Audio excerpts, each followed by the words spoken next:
காரணமே அவருடைய தமிழ். அது வேற விஷயம். ஒன்று சொல்கிறேங்க, உலகம் முழுக்க பல வீட்டில் போய் நாங்கள் தங்கியிருக்கோங்க. சில வீடுகள்லாம் உயிரை விட்டுருவாங்க தமிழ்நாட்டில். வாங்க, வரக்கூடாத நேரத்தில் வந்துட்டு நான் சொல்லுவேன், அப்படி வேண்டாம்னு சொன்னாங்க, என்ன விட்டுறவா. அதுக்கப்புறம் அந்த அம்மா சொல்லுவேன், அப்படியே சாப்பிட்டாலும் சும்மா போவீங்களா, நம்ம பசங்க கையில் 5 10 கொடுக்க மாட்டேன். அப்புறம் தான் தெரியும். நான் சொல்லுவேன், காசு கொடுத்தா அப்படியே வாங்குறாங்களே அவங்க வீட்டுல. 2 இட்லி திங்கிறதுக்கே அங்கே உயிர் போவேன். சரவண மீனாட்சி சமயத்தில் எனக்கு வீட்டுக்கால போயிட்டு தெரியாம 4 நாளைக்கு முன்னாடி அந்த சீரியலை பார்த்துட்டேன். ஹீரோயின் போறா, பின்னாடியே ஹீரோ போறாரு. அதுல டைட்டில் கார்டு போடுறாங்க, நேற்று வரை இவர் தான் இவருக்கு ஹீரோவாக இருந்தார், இவர் முடியாதனால இன்னொருத்தர். ஒரே ஒரு விஷயம் சொல்றேன் திருப்பதி சார், சோப்புல போட்டும் போது நுரை வரும்ல, அந்த நுரை பார்க்கறது மகிழ்ச்சியா இருக்கும், ஊதினா பறந்துடும்.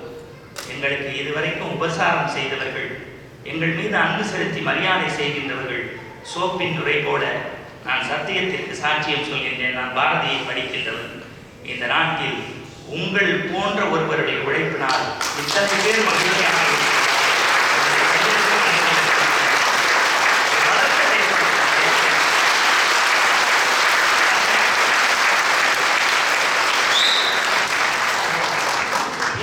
கடைசியா வைக்கிறேன். எங்க நீங்க அடுத்த வருஷம் கூப்பிடணும்னு அவசியம் இல்லை, அதுவா வருது. 3 நாளுங்க என் மாமனார் வீட்டில் கூட அப்படி நான் சாப்பிட்டேன். சத்தியமாக இந்த மாதிரி சேர் கல்யாண ரிசப்ஷன்லேயே பார்க்க முடியாது.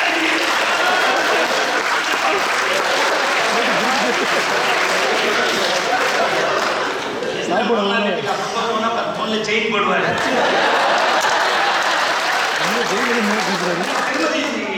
அவங்க பாக்குறாங்க,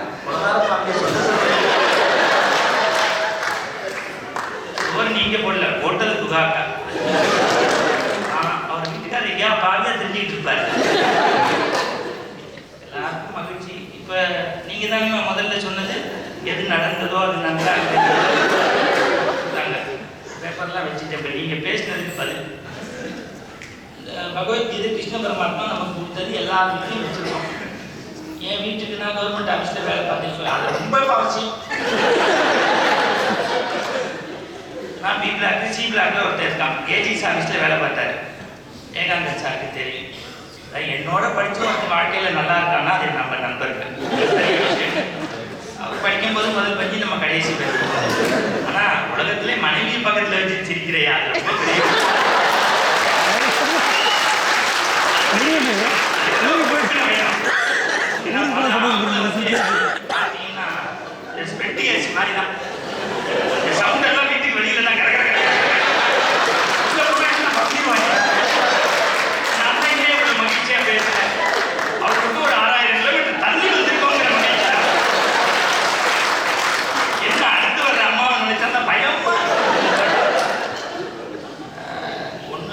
பகவத்கீதை எப்படி யூஸ் ஆச்சுன்னு பெரிய கிருஷ்ணன் வந்து உங்களுக்கு மகிழ்ச்சி இல்லைம்மா, ஊருக்கே மகிழ்ச்சியை கொடுத்துட்டான்.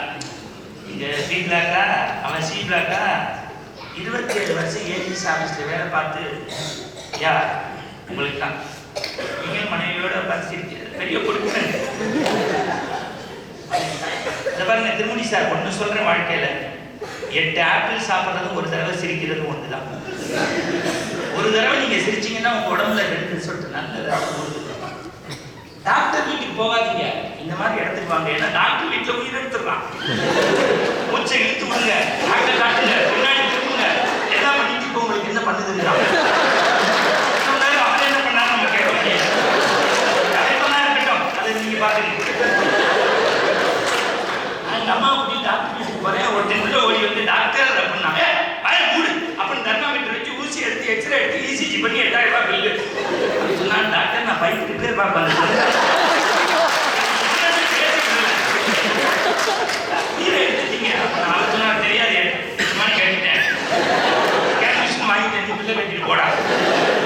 நான் இன்னைக்கு சொல்றேன், சான் பிரான்சிஸ்கோ இந்த திருக்குறள் அமைப்பு மூலியமா என்ன பண்ணிட்டீங்கன்னா உங்க உடம்புல இன்னைக்கு 2 லிட்டர் நல்ல ரத்தத்தை ஏற்படுத்திட்டாங்க. அதுக்காக நம்ம நினைக்கிறோம். ராத்திரி 1:30 மணிக்கு உங்க வீட்டுக்காரர் தூங்க வச்சு யாரும் இல்லாத போது ஐயா சொல்லிட்டாரு 5 லிட்டர் ரத்தத்தை மொத்தமா ஏற்றுங்க. திருமூர்த்தி சார் ஃபோன் பண்ணி நல்லா இருந்தாங்க இப்ப பேசிட்டு எல்லாரும் ஃபைனான்ஸ்ல வரும்போது 2000 4000 எல்லாருமா கூடி உட்காந்து சிரிக்கிறது. இப்ப வர பகவத்கீதை ஏஜி சாவிஸ்ல வேலை பார்த்தாரா 22 வருஷம் சர்வீஸா முடிச்சு வெளியில வரும்போது 32 லட்சம் ரூபாய் வாங்கிட்டு வந்தார். வாங்கிட்டு பேசாம இருக்க வேண்டியதானே. கோவிந்தா ஃபினான்ஸ் கம்பெனி 2% இன்ட்ரெஸ்ட் ஆகிடுச்சு. அதில் கொண்டு போய் போட்டார். போட்டா 3வது நாள் அவர் சங்கத்துக்கு கூட்டிட்டார். அழுதார். மாமி சொன்னா உங்களுக்கு இந்த மாதிரி வருத்தமே படக்கூடாதுன்னா கிருஷ்ண உலகத்துக்கே மகிழ்ச்சி கொடுத்துருக்கா. காலத்துல படிக்கோ எது நடந்ததோ அது நன்றாக உன்னுடையதோ அது நாளை வென்று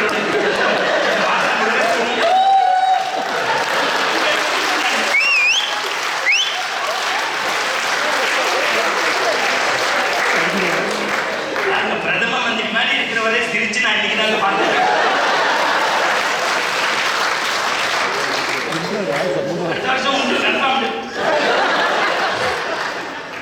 அடுத்து அந்த அம்மா எப்படிமா பங்குனி உத்திரத்துக்கு போனீங்களோ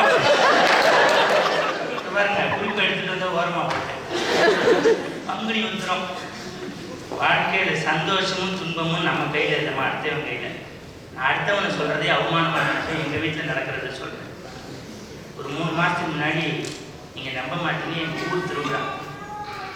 ஊர் திருவிழா வந்துட்டு போட்டோம். எனக்கு சம்மந்தமே இல்லை. நான் பாட்டுக்கு சாமி கும்பிட்டு என் வேலையை பார்க்குறேன்.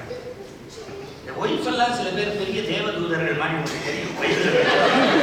இந்த காஃபி ஆற்றும் போதே கலங்கடிச்சிருவாங்க. நம்ம நீங்க சிரிக்கிறத பார்த்தாலே ரொம்ப கலங்கி மஞ்சள் வேஷ்டி எடுத்துட்டு வந்தா ஏண்டிமான்னு இல்லை நம்ம ஊர் திருவிழா உங்க ஊர்ல பங்குனி உத்திரமா. இப்ப நீங்க பதில் சொல்றேன். என்னுடைய நன்மையும் தீமையும் என் ஒய்ஃபோடைய மகிழ்ச்சி என் கையில் இல்லை. என் மகிழ்ச்சி என் ஒய்ஃப் கையில. உண்மைங்கிறதுக்கு சொல்றேன் பாருங்க. ஆடி மாசம் வர்ற மாதிரி எங்க ஊர் திருவிழாவுக்கு மஞ்சள் வெட்டி எடுத்துட்டு வந்தா என்னடின்னு இல்ல எங்க அம்மாவுக்கு தலை திருன்னு சுத்துது. அதுக்கு இதுக்கு என்ன சம்பந்தம் இல்லை. வீட்டுக்கு வந்த மாப்பிள்ளை 10 நாள் விரதம் இருந்தா நல்லது. உங்க அம்மாவுக்கு 73 அவங்க அம்மா 93. அந்த தலை இருந்தா என்ன போனா என்ன அப்படியெல்லாம் பேசக்கூடாது மாமா. அவங்களுக்கு அந்த மாப்பிள்ளை கட்டிட்டா ரொம்ப விசேஷம் தான்.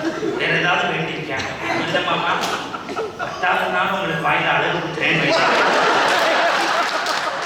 இது எதுக்குன்னு கேட்டேன். இல்லை என் தங்கச்சி எவனோ வந்து பார்க்குறான் வரனே அமையலை. வீட்டுக்கு வந்த மாப்பிள்ளைக்கு நாட்டில் வச்சுனா வரலாம். வேற ஏதாவது வேண்டியிருக்காங்க ஒன்றும் இல்லை மாமா. கடைசியில் வேப்பலை எடுத்து தீச்சட்டி தூக்குறதா. நீனா நானும் ஐயோ என்னை பற்றி பேசக்கூடாது. என் தம்பி படிச்சுட்டு சும்மாவே இருக்கான். மாப்பிள்ளை தீச்சட்டி எடுத்தா திடீர்னு ஐடி கம்பெனியில வேலை கிடைக்கும். வேற ஏதாவது வேண்டியிருக்காங்க இல்லை மாமா. கடைசி நாள் 10 அடிக்கு 10 அடியில நெருப்பு புள்ளி போட்டிருப்பாங்க. அப்படியே குதிச்சு மிதிச்சு குடும்பமே நல்லா இருக்கு. எப்படின்னு மாப்பிள்ளை குதிச்சுட்டேன்னா ஒவ்வொரு குடும்பமும் நல்லா இருக்கு. அவளை பார்த்து ஒரே ஒரு வார்த்தை கேட்டேன். இவ்வளவும் நான் பண்றேன் நீ என்னடி பண்ணுவேன்னு கேட்டேன். அப்படிலாம் சொல்லாதீங்கோ. நீங்க அப்படி நெருப்புல அப்படி வரும்போது நான் சொந்தக்கார லேடிஸ்லாம் நிறுத்தி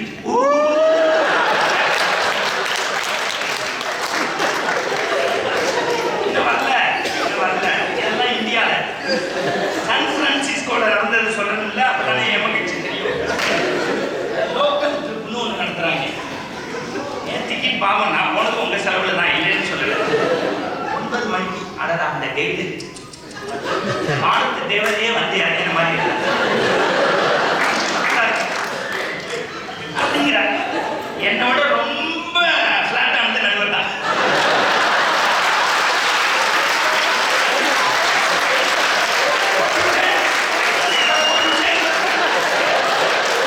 ஏன்னா ஆச்சுக்கிட்டா 2 பேரும் சேர்த்து பார்த்தா சொல்லி சுத்தமா நான் மட்டும் மாட்டிவிட்டாங்க. அது வரல, அவளுக்கு இடுப்புல கை. வீட்டுல அந்த பிரசவத்துக்கு வந்த பொம்பளையை பாக்குற மாதிரி 8 லேடிஸ் கூடி நின்று பார்த்தாங்க. ஒண்ணுக்காக கை தட்டுங்க, இவங்க மகிழ்ச்சியா சத்தியமா சொல்றேங்க. எங்க அக்கா தங்கச்சி கூட 2 நாள் இருந்தா சோறு போட மாட்டாங்க. நாங்களும் நாளைக்கு போயிருவோங்கிற நம்பிக்கையில செய்யணும்.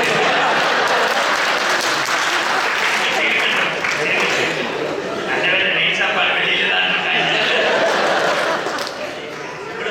சார் ஜெயிச்சிட்டோம் சார். இந்த சந்தோஷம் வேற எதுலையும் கிடையாது. சத்தியமா சொல்றேன்.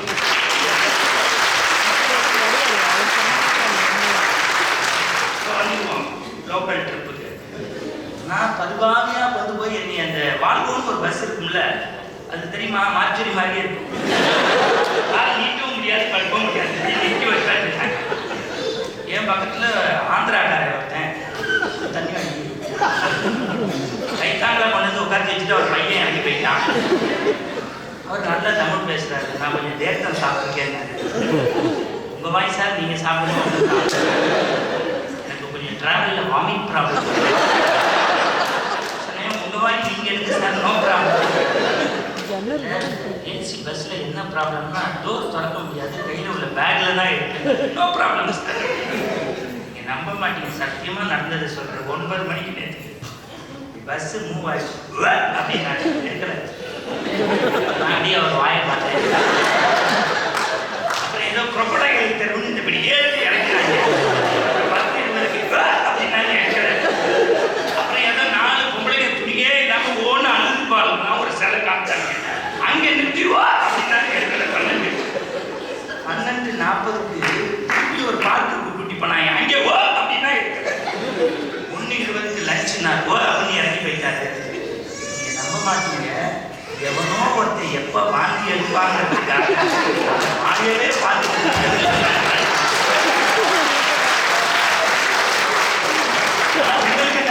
நல்ல நோகாம நோக்கு கொண்டிருக்கேன் சார். இப்ப 2 சின்ன விஷயம்.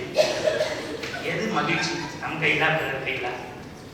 நான் ஊருக்கு வர்றதுக்கு முன்னாடி மார்ச் மாசம் மகளிர் தினம்னு ஒன்று நடத்துறதுனால என்னுடைய நண்பர்கள் 10 பேர் சேர்த்து பிள்ளைகளுக்காக ஒரு கட்டுரை போட்டி நடத்தினோம். அதுல 162 கவர்மெண்ட் ஸ்கூலுக்கு சர்க்குலர் அமைச்சிருந்தோம். வெறும் 22 பேர் கலந்துக்கிட்டாங்க. 22 பேரும் பெண் பிள்ளைங்க.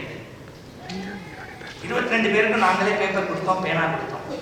அந்த பிள்ளைங்க கட்டுரை எழுதி கொடுத்துட்டாங்க. நம்மளை தான் திருத்த கொடுத்தாங்க. நம்ம வந்து திமிரு படிச்சிருக்கோங்கிற திமிரு, இந்த பிள்ளைங்க என்ன எழுதியிருக்க போறாங்கன்னு நினைச்சு வச்சுட்டேன். அடுத்த சண்டே ரிசல்ட் சொல்லணும். சாட்டர்டே நைட்டு 8:30 மணிக்கு கட்டுரையை கொண்டு போய் திருத்த போனோம். 22 பிள்ளைங்களும் ஒரே ஒரு பெண்ணை பற்றி தான் மனம் கவரும் மகிழ்ச்சி தரும் பெண்ணுன்னு நூல் பிடிச்ச மாதிரி எழுதியிருந்தாங்க. அந்த 22 பேர்ல 3 பேருக்கு செருப்பு கிடையாது. மற்ற 2 குழந்தைங்க போட்டிருந்த ஸ்கர்ட்ல ஓட்ட உடசல் இருந்தது. அரசாங்க பள்ளிக்கூடத்துல சென்னையில குருநானக் கல்லூரியில நடந்த கட்டுரை போட்டி. 22 பிள்ளைகளும் நூல் பிடிச்ச மாதிரி எழுதியிருந்தாங்க. மனம் கவரும் மகிழ்ச்சி தருங்கிற பெண்ணை பற்றி. யார் தெரியுமா? 22 பேரும் எழுதிய அந்த பெண் தான் அவர்களை பெற்ற தாய் என்பதை மறந்துவிடும்.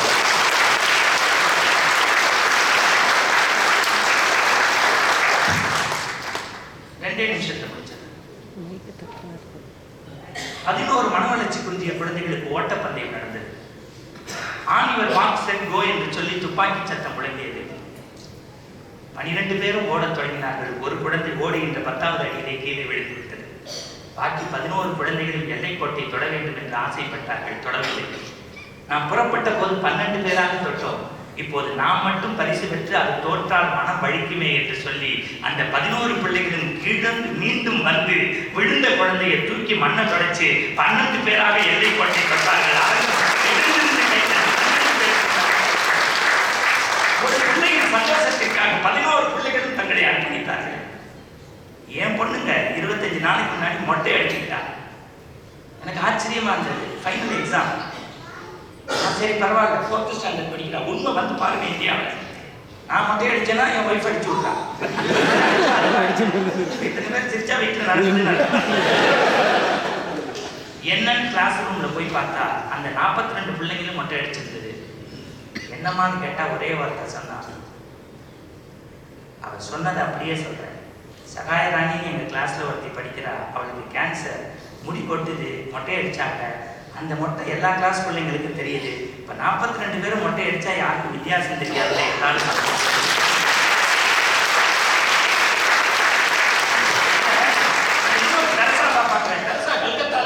ஒருத்தருக்கு மிட்டா மிராசிட்ட காசு கேட்கலாம், எச்சையை உழுந்துட்டான். அவன் வாங்கிட்டு சொன்னா இது எனக்கு தந்த பரிசு, நான் தேடி வந்த ஆசிரமத்துக்கு என்ன போயிருக்கேன். இந்தியாவில் ஒருத்த கவிதை எழுதினா, அன்னையே நீ கருவுற்றிருந்தால் ஒருவருக்குத்தான் அன்னை, கருணை உற்றதுனால் இந்த உலகத்திற்கே அன்னை. சண்டை இலக்கியத்துல 2 மான் நடக்கும். நாங்கள் வெறும் நகைச்சுவைகளை குறிப்பதற்காக வரவில்லை, சங்க இலக்கியங்களும் சொல்லவில்லை, இவரோட வர்றதுனால. பரீட்சைக்கு படிக்கிறோமோ இல்லையே, இவரோட போனா ஒழுங்கா பரீட்சை குறிப்பிடிக்க வேண்டும். அடுத்த வருஷம் தனியா போகும். சங்க இலக்கியமான 2 போர், நாக்கு வறண்டு போச்சு, ஒரு வெயில் கொஞ்சோண்டு தண்ணி இருக்கு, ஆண்மான் வாய் வைக்குது ஆனா குடிக்கிற மாதிரி நடிக்குது, பெண்மானும் குடிக்கிற மாதிரி நடிக்குதே தவிர குடிக்கல. ஏன்னா தான் குடிச்சுட்டா அது நாக்கு வறண்டு போயிடுமே, அதோடைய மகிழ்ச்சி தான் முக்கியம்னு மான் கூட பிறருக்கு விட்டு கொடுத்த வாழ்க்கை தான் தமிழர்களுடைய வாழ்க்கை என்பதை இந்த மனதில் பதிவு செய்ய. ஒரே ஒரு செய்தி, இவர் சொன்னதை நீங்க சொல்லும் போது எழுதினேன். கணவனுடைய மகிழ்ச்சி மனைவியின் கையில், மனைவியினுடைய மகிழ்ச்சி கணவன் கையில், ஆசிரியருடைய மகிழ்ச்சி பிள்ளையின் கையில், பிள்ளையினுடைய மகிழ்ச்சி ஆசிரியர் கையில். இன்னும் சொல்லிட்டேன், தந்தையின் மகிழ்ச்சி பிள்ளையினுடைய உயரத்தில், மாமியாருடைய மகிழ்ச்சி மருமகளின் கையில், அதை விட ரொம்ப அரசியல்வாதியினுடைய மகிழ்ச்சி வாக்காளர் கையில், ஆன்மீகவாதியினுடைய மகிழ்ச்சி ஏமாறுகின்ற பக்தர்கள் கிடைக்கின்ற வரையில். இதெல்லாம் கை தட்டியிருக்கணும். ஒரு நடிகரின் மகிழ்ச்சி நடிகையின் கையில், நடிகையின் மகிழ்ச்சி ப்ரொடியூசரின் கையில். அமெரிக்கா வரக்கூடிய உங்களுடைய மகிழ்ச்சி யார் தெரியுமா? எம்பசி ஆபீசருடைய கையில். வருகின்ற போது உங்களுடைய மகிழ்ச்சி யாருடைய கையில்? இமிகிரேஷன் கையில். அதை இமிகிரேஷன் முடிச்சு பிளைட்டுக்குள்ள வந்தா யாருடைய கையில்? டெரோசிஸ்ட் கையில். அதுவும் முடிச்சு வெளியில வந்தா லக்கேஜ் இருக்கிறவனுடைய கையில். மாத்தி எடுத்துட்டு போயிட்டாலும் உயிரை. என்னுடைய மகிழ்ச்சி உங்கள் கைத்தட்டல் கையில், உங்களுடைய கைத்தட்டல் உங்களுடைய கையில், என்னுடைய மகிழ்ச்சி திருமணியின் கையில். இது அமெரிக்கா தரமான ஒரு விஷயத்தோடு பாருங்க. அடுத்த ஒரு பெண்ணாவை சேர்த்து யாரோ ஒரு லேடியை பற்றி சொன்னீங்கம்மா. அமெரிக்க மாநகரத்தில் 1960 நடந்த ஒலிம்பிக்கில் 3 தங்கப் பதக்கங்களை பெற்றால். அவள் பேர் வில்மா ருடால்ஃப். ஒரு ஓட்டப்பந்தய வீராங்கனை. கால் சூம்பி போய் கிடந்த அந்த பிள்ளை எழுந்திருக்கவே முடியாது, நடக்கவே முடியாது என்று மருத்துவர்கள் கைவிட்ட போது அந்த தாய் கரம் பிடித்து 5 கிலோமீட்டர் நடக்க வைப்பார். பெரிய அக்கா வீங்கி போன கால்களுக்கு உத்தரம் கொடுப்பார். அவள் 3 பதக்கங்களை பெற்று வார்த்தைகளை பதிவு செய்கின்றார். என் மகிழ்ச்சிக்காகவே தன் வாழ்க்கையை துறந்த என் தாய்க்கும் என் சகோதரிக்கும் வாழ்.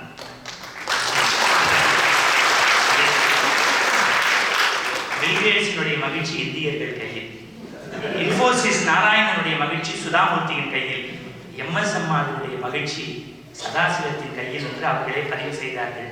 ஆனால் கால நேரத்தினுடைய அருமை கருதி அடுத்த ஆண்டு அதிகமாக நாங்கள் பேச இருப்பதால்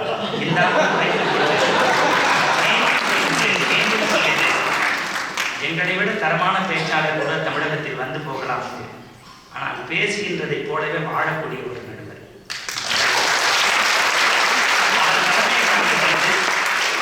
இந்த ஒற்றை வார்த்தைக்கு நீங்க மன்னிச்சுக்கணும்.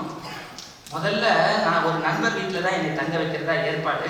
ஆனால் நான் தனியாக போனால் நாகரிகம் இருக்காதுன்னு இவங்களோட இருக்கேன். இவங்களும் துணைவியான ஒரு அறை, என் சகோதரிக்கு ஒரு அறை, இன்னொரு இருப்பது அவர்கள் வீட்டில் ஒரே ஒரு அறை. அந்த வீட்டில் 4 பேர் இருக்காங்க. கீழே மட்டும் ஒரு ரூம் இருக்கு. மகிழ்ச்சி அடுத்தவர் கையில். அந்த 3 நாட்களும் அந்த அறையை எனக்கு கொடுத்து விட்டுட்டு இந்த ஸ்ப்ரிங் ஹாலிடேன்னு ஏதோ சொல்றீங்க. அந்த பையன் காலேஜுக்கு போன பையன் அவன் ரூமை எனக்கு கொடுத்துட்டு 3 நாளும் ஹாலில் சோபாவையே பெட்டா மாற்றி படுத்தானுங்க. அதை விட வேற என்னங்க மகிழ்ச்சி. மனம் நிறைந்து சொல்கின்றேன், தமிழகத்தை விட தரமான ரசிகர்கள் இருக்கின்றீர்கள். உங்களை தாழ்வடைந்து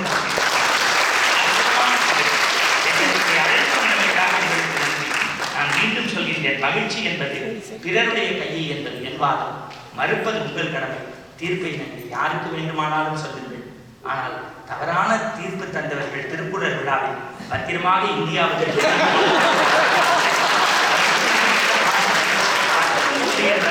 நான் மீண்டும் சொல்கிறேன், தமிழகத்தை விட திருக்குறளையும் திருவள்ளுவரையும் சான் பிரான்சிஸ்கோவில் கண்ணியத்தோடு வளர்க்கிறீர்கள். இந்த விழாவை அவரோடு தோளோடு தோல்வி நடத்திய அத்தனை நல்ல உள்ளங்களுக்கும் ஒரு நிமிடம் இடைவிடாத உங்கள் கைத்தட்டலை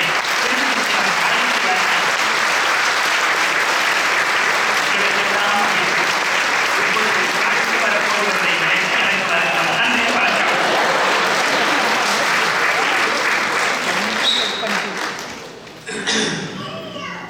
ராஜரத்னம் உள்ள கச்சேரி கேட்ட மாதிரி இருக்கு. அப்படியே ஆலாபனம் பண்ணிக்கிட்டே போய் எல்லாரையும் மன மகிழ்ச்சியோடு சிரிக்க வைத்து எல்லாரும் எவ்வளோ சந்தோஷமா இருந்தோம். வாழ்க்கையில் என்ன வாங்கி போகிற அந்த சிரிச்ச ஒரு அரை மணி நேரம் இருக்கு, எவ்வளோ சந்தோஷமான ஒரு நேரம். இதெல்லாம் நல்ல அருமையான ஒரு மகிழ்ச்சியை கொடுத்தமைக்காக அவருக்கு வாழ்க்கை.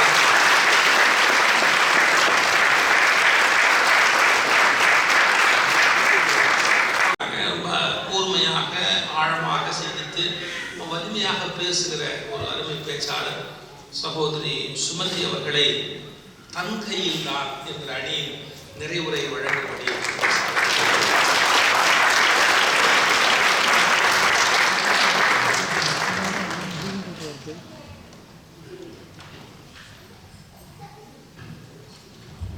நடுவர் உள்ளிட்ட அவைக்கு எனது பணிவான வணக்கம்.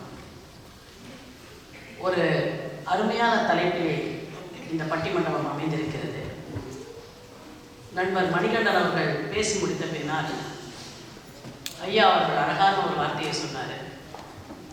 ராஜரத்ன பிள்ளை அவருடைய நாதஸ்வரம் மாதிரி ரொம்ப அழகான ஒரு பேச்சு. எப்பவுமே நாதஸ்வரம் தான் பின்னாடியே தமிழ் வரும்.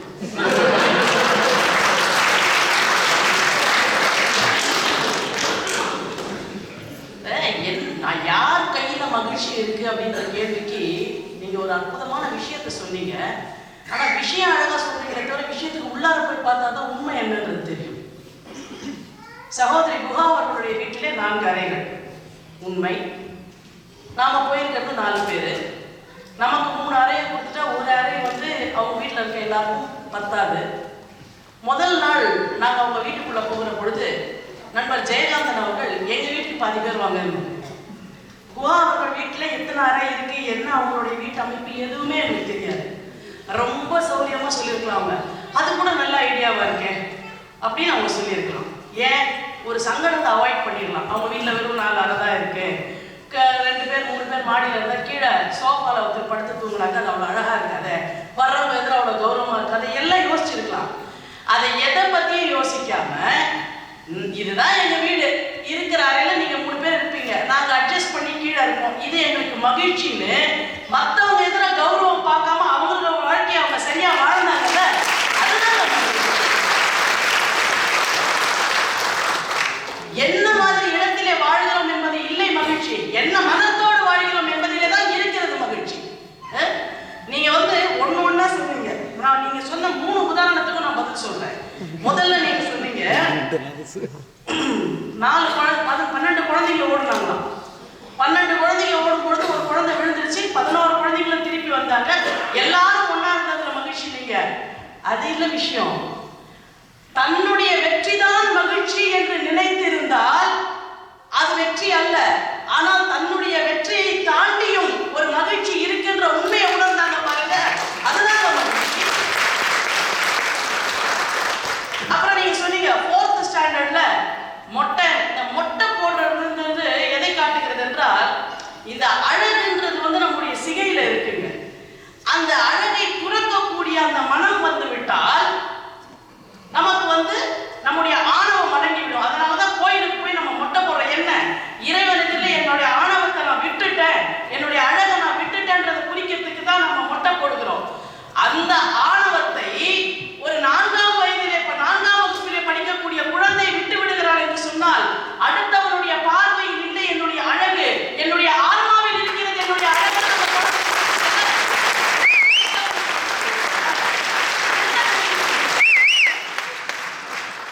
நான் ஒரே ஒரு விஷயம் சொல்றேன், அடுத்தவர்கள் கையில தான் நம்ம மகிழ்ச்சி இருக்குன்னு நினைக்கிறதுனால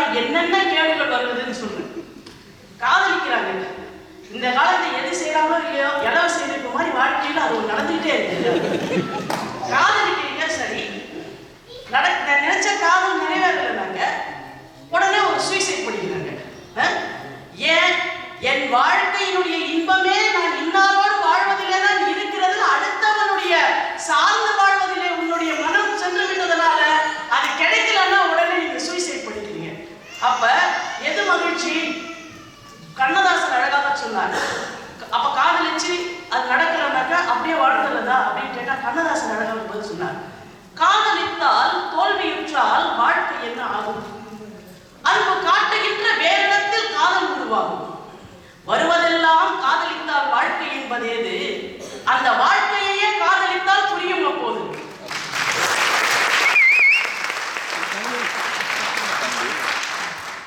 இவர் எல்லாம், அதாவது மணியாண்டற மாதிரி ஒரு நன்றி விசுவாசம் இல்லாத ஒரு ஆள். ஏர்போர்ட்டுக்கு வந்து நாங்க செக்யூரிட்டி செக் முடிச்சு 3 மணி நேரம் டைம் இருக்குதுன்னு தெரிஞ்சு பாவம் அந்த அம்மா வந்து டிஃபன் கட்டி கொடுத்து எல்லாம் வந்து நிம்மதியா கடைசியா எங்க இந்தியன் ஏர்போர்ட்ல சாப்பிட்டது கூட அந்த அம்மா கட்டி கொடுத்த இட்லி தான். அந்த காரம் கூட இன்னும் ஒரு கொண்டையில இருந்து போயிருக்காரு.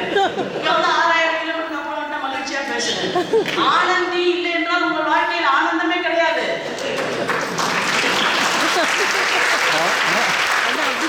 ஆனா நீங்க வந்து இங்க பேசுறீங்க பாரடாக்ஸ், வாழ்க்கையினுடைய இன்பம் பிறர் கையில். நல்லா தெரிஞ்சுக்கோங்க மணிகண்டன், நீங்க சொன்ன 3 உதாரணத்துக்கும் நான் பதில் சொல்லியிருக்கிறேன். கிழிசல் கதை ஒன்று சொன்னார், அதுக்கும் நான் ஒரு பதில் சொல்லியிருக்கிறேன். கட்டுரை போட்டி வைத்தாராம். 3 உதாரணத்துக்கு 2 உதாரணத்துக்கு பதில் சொல்லிட்டேன். 3வது உதாரணம் கட்டுரை போட்டி வைத்தாராம். 162 பள்ளிக்கூடத்துக்கு அப்ளிகேஷன் அனுப்பிச்சாராம். 22 மாணவிகள் கலந்து கொண்டார்களாம். 22 பேரும் ஒன்னே தான் எழுதினாங்களாம். என்னன்னு, அந்த பசங்களோட பாவாடையில ஓட்ட இருந்துதான்.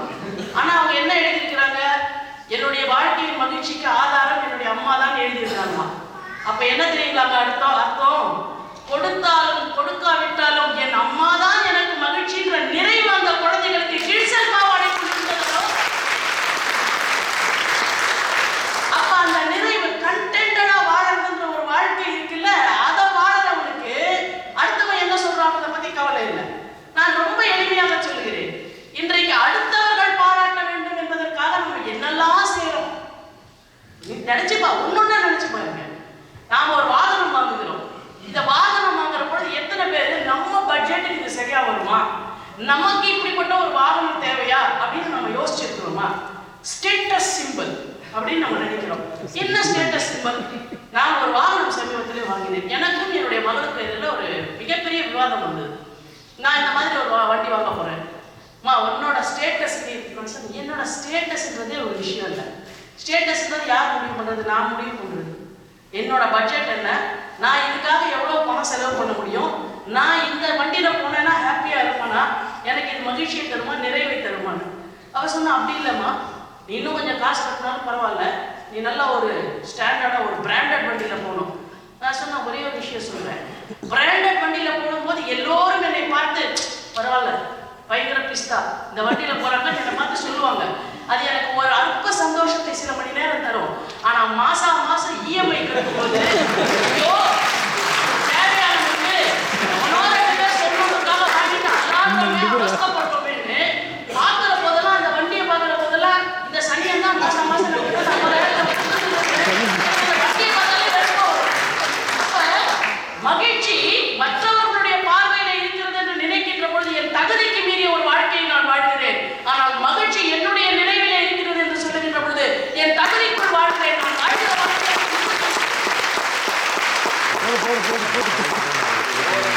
எல்லாமே வாழ்க்கையில் அப்படிதாங்க. எல்லாமே நம்முடைய வாழ்க்கையில் அப்படிதான். ரொம்ப அழகா கண்ணதாசன் ஒரு பாட்டு எழுதுவார். இல்லாத பொருள் மீது எல்லோருக்கும் ஆசை வரும், இக்கரைக்கு அக்கறை பச்சை. சம்சாரியின் வாழ்க்கை சந்நியாசம், அந்த சந்நியாசியின் ஆசை சம்சாரம். அது தேடி எது தேடி அலைகின்றார், வாழ்வில் எதுவென்ற பொழுதும் குலைகின்றார். கல்தரையில் கை போட்டு நீந்துகின்ற மனிதா, காலத்தின் கட்டளையை மாற்றுவது எளிதான் கேட்டார். உன்னுடைய காலத்தின் கட்டளை எது அப்படின்னு நீ பார்த்துதானே உன்னுடைய வாழ்க்கையை வாழ வேண்டும். ஜாலியா மணிகண்டன் பேசுறாரு. அதாவது நடுவர், அதாவது இந்த அடுத்தவனை நம்ப கூடாத வாழ்க்கையில இருந்து மணிகண்டன் ஒரு பெரிய உதாரணம். நம்பி போனார் நடுவர். சும்மா கூட போல துணைவியாரோட போயிருக்கிறாரு. அப்படியே அந்த வீட்டுக்குள்ள ஒரு கலகம் வைக்கிறார் பாருங்க. என்னோட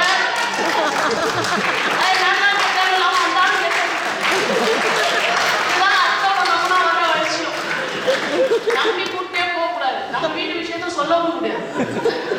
என்ன நீங்க பேசிட்டு இருக்கிறீங்க? நான் சொல்றேங்க, எது மகிழ்ச்சி? எது மகிழ்ச்சி? 4 பேர் பார்த்து நம்மளை பாராட்டுற வாழ்க்கையா, இல்ல நமக்குள்ள நம்ம நல்லா தான் இருக்கும், நம்ம சந்தோஷமா இருக்கும், இது போதும். நம்ம லெவல்ல இருக்க நிறைய பேருக்கு இது கூட கிடைக்கல. நமக்கு இந்த அளவுக்காக கிடைச்சதுன்னு நினைச்சு நாம நிறைவு பெற முடியும்னா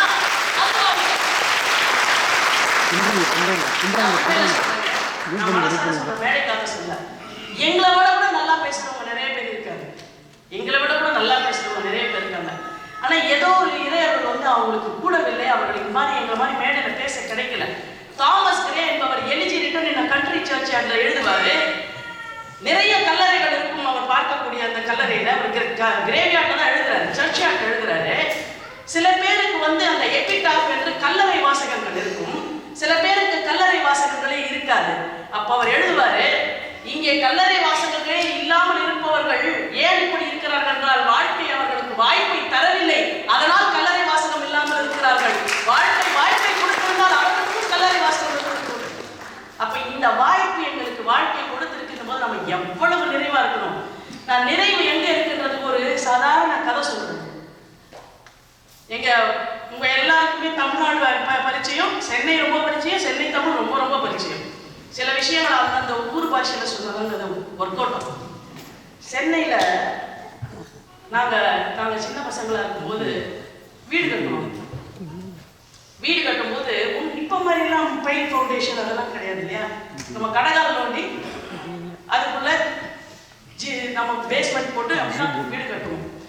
அப்போ அந்த கட்டுமான பொருட்கள் வரும். இது ஜல்லி, கம்பி, மண், செங்கல் எல்லாம் வரும்.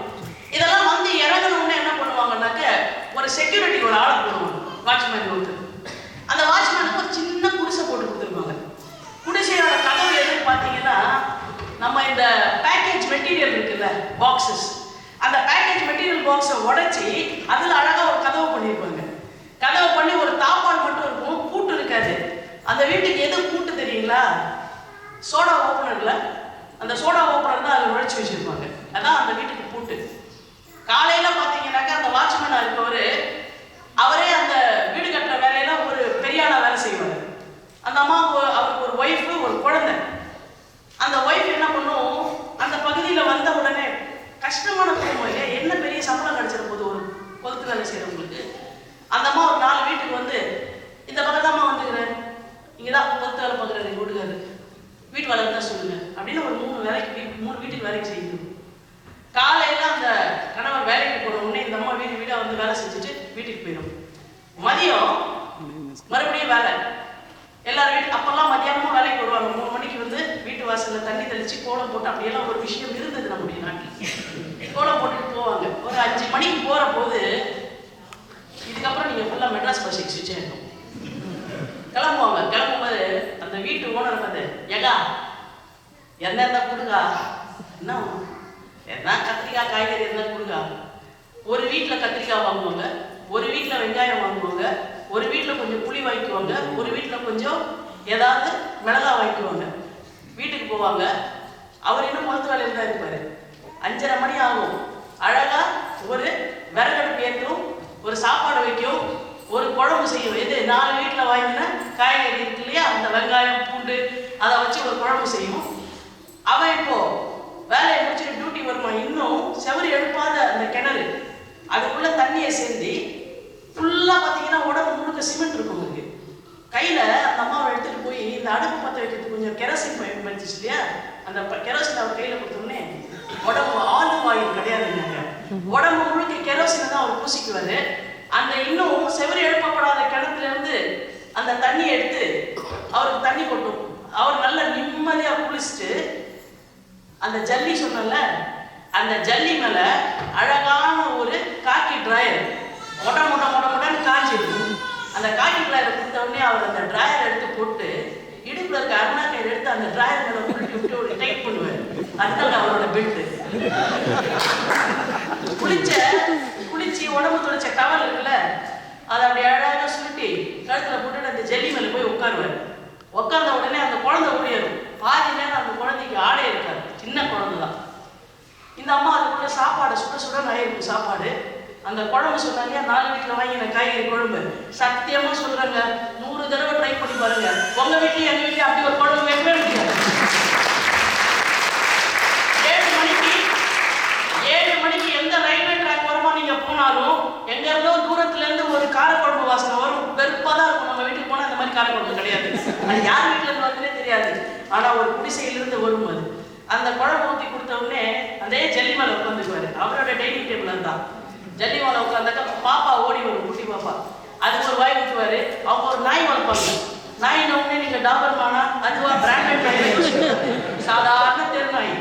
அந்த தெருநாய்க்கு ஒரு வாய் சாதம் போடுவாரு, அந்த பாப்பாவுக்கு ஒரு வாய் சாதம் போடுவாரு. ஏன் தெரியுங்களா? நாய் வேற பாப்பா வேற கிடையாது. அவருக்கு 2 பேருக்கும் சாப்பிடுவாங்க.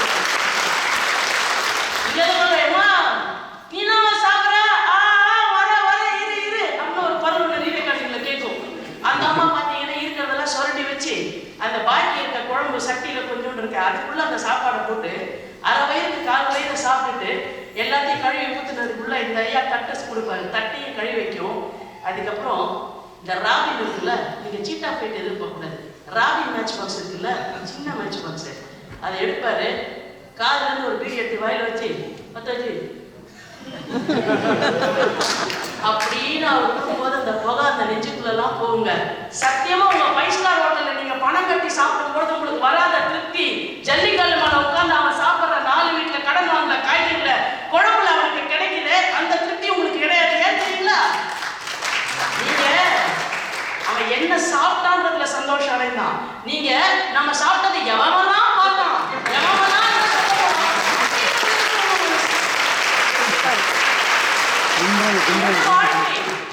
எது மகிழ்ச்சி, யாருடைய கையில இருக்கிற மகிழ்ச்சி? நாளைக்கு காத்தால விடிஞ்சா சோத்துக்கு என்னன்னு தெரியாதுங்க. ஆனா இன்னைக்கு ராத்திரி அவன் சந்தோஷமா சாப்பிடுறான், இன்னைக்கு ராத்திரி அவன் ஜாலியா இருக்கிறான், இன்னைக்கு ராத்திரி அவன் ஒய்ஃப் வந்து ஜல்லி மேல உட்காந்துக்கிறான்.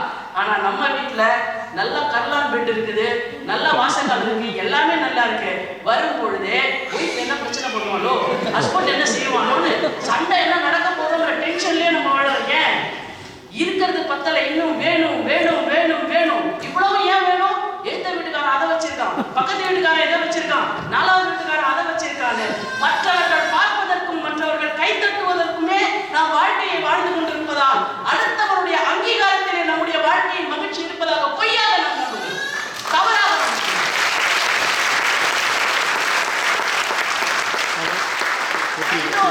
உதாரணம் சொல்றேன். நான் கிரிமினல் சைட்ல பிராக்டிஸ் பண்ணிட்டு இருக்கேன். எங்க ஆபீஸுக்கு கிளைண்ட்ஸ் வருவாங்க. கிளைண்ட்ஸ் எல்லாம் எல்லா விதமான கிளைண்ட்டும் வருவாங்க. செயின் அர்த்தம்லேருந்து பிக் பாக்கெட் அடிச்ச வரைக்கும் எல்லாரும் வருவோம். அதில் இந்த தெஃப்ட் கேஸுக்கு வரும் ஐயா அவர்கள் தொடக்கத்தில் சொன்னார். திருவள்ளுவர் பீனல் கோட்லேருந்து தெஃப்ட் கேஸில் வந்து என்னென்ன டெஃபினேஷன் வரைக்கும் சொன்னார். இந்த தெஃப்ட் கேஸில் வரவங்கலாம் பார்த்தீங்கன்னா மணிகண்டன் சொல்றவங்க தான்.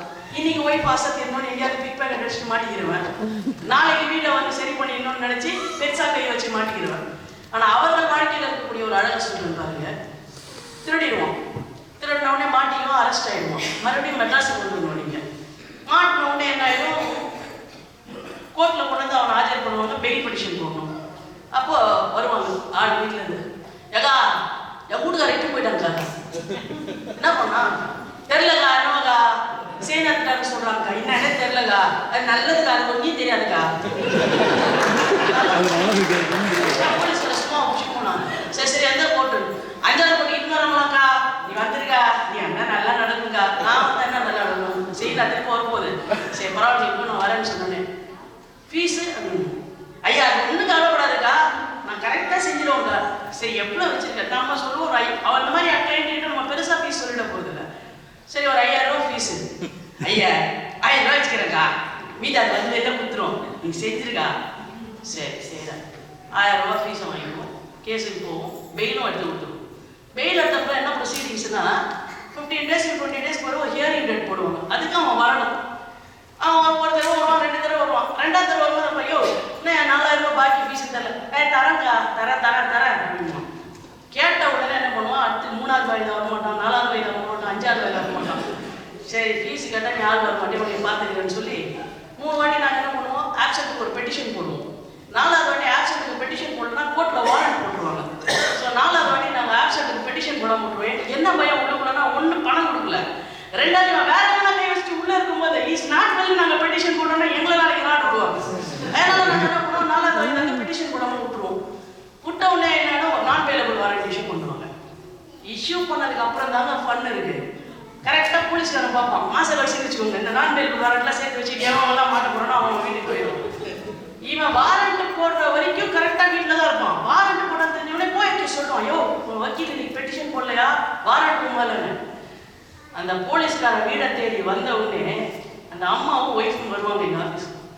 வந்த உடனே ஜூலியா சொல்லுவாங்க, மேடம் ரவி வீட்டில் இருக்கட்டும்டா பார்ப்போம் கடைசியாக பார்ப்போம். சரி வெயிட் பண்ணுவாங்க. எல்லா கிளைண்ட்ஸையும் பார்த்து முடிச்சுட்டு வர சொல்லு. உள்ள வருவான். வந்த உடனே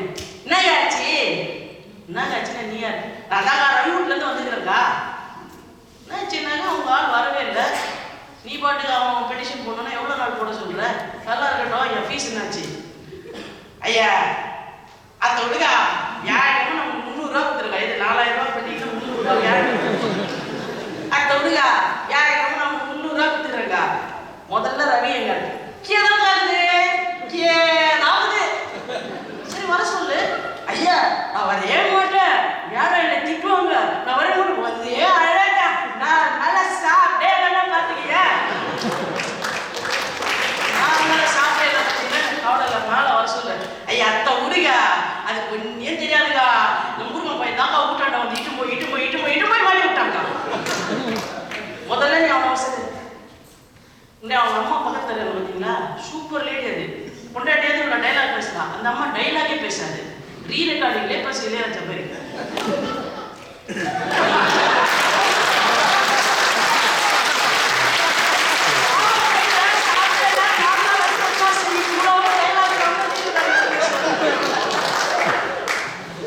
எனக்கு அதெல்லாம் தெரியாது. முதல்ல அந்த ஆளை வர சொல்ல, வந்தாதான் மறு பேச்சு. இன்னாடி செய்யுது கீழே போயிட்டு வேற வழி, அப்பதான் டைலாக் வர மாட்டேங்குது. சரி கீழே பார்த்தோன்னே ரவி பையன் இருக்கிறாங்க. யாரு? அவனுக்கு ஒன்னியும் தெரியாத கூட்டாண்ட வந்து பையன் தானே அவன் வருவான். நல்லா பார்த்தீங்கன்னா புரிய விடாது, நம்மளை பார்த்து ரெஸ்பெக்ட் பட்டம் போடுவோம். அதே பட்டம் போட மாட்டாங்க, இங்கே வச்சுட்டு வந்துக்கும் ஏன்னா வாயை கருத்து வளர்க்க சொன்னா குழந்தை 4 நாளா இதுதான் சாப்பிடும், இது நல்லா சாப்பிடுவோம். வாயை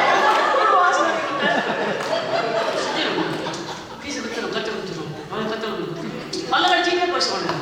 பல்ல கடிச்சு பேசினாலும் எல்லாம் தெரிஞ்சுக்கலாம். நேற்று நைட்டு செம்ம சரக்கு விட்டுருவாங்க. சரி ஓகே, நாளைக்கு காத்தால ஜூனியர் வருவார், மரியாதை ஃபீஸ் வந்து எல்லாம் கொடுத்துட்றேங்க. சரி பரவாயில்ல, அவனை கூட என்கிட்ட பேசுறது கிளம்பு. நான் ஒன்னே ஒன்று கேட்குறேங்க, இந்த அறந்தல் பழசான இந்த ரவி பையனும் முருகன் பையனும் இந்த வாழ்க்கைக்கு ஆதாரம் நினைச்ச அந்த அம்மாவும் பிள்ளையும் பொண்ணும் வந்தாங்க கொண்டாட்டியும், அவங்க மனசுல இல்ல நம்ம மனைவியாகவும் நம்ம தாயாகவும் சரியா வாழ்ந்திருக்கோன்ற திருப்திக்காக அவர்கள் வாழ்ந்தார்களே தவிர ரவி பையனும் முருகன் பையனும் இந்த வாழ்க்கையில எதுவும் செய்ய போறாங்கன்ற நம்பிக்கையில அவங்க வாழ்க்கையில வாழல. ஒரு புள்ளியார வந்து தன் வாழ்க்கைக்கு ஆதாரம் எந்த புள்ளியார நம்புவாளா? இல்ல, அவள் வாழ்க்கையில் வலித்துக் கொண்டதற்காக அவள் வாழ்ந்து கொண்டிருக்கிறான்றதுதான் சத்தியம். அப்ப வாழ்க்கையில மகிழ்ச்சின்றது யார் கையில இருக்கு? நீங்க நல்லா யோசிச்சு பாருங்க. ஒரே ஒரு விஷயம் சொல்றேன். இந்த பக்கத்துல பேசுனாங்க, வீட்டுக்கு வந்த உடனே அம்மா எங்க சிஸ்டர் சூப்பரா ஹஸ்பண்ட் பார்த்துக்குவாரு, ஹஸ்பண்டுக்கு அப்புறம் பையன் பார்த்துக்குவான், ஒரு விழாவும் பார்த்துக்குவாங்க.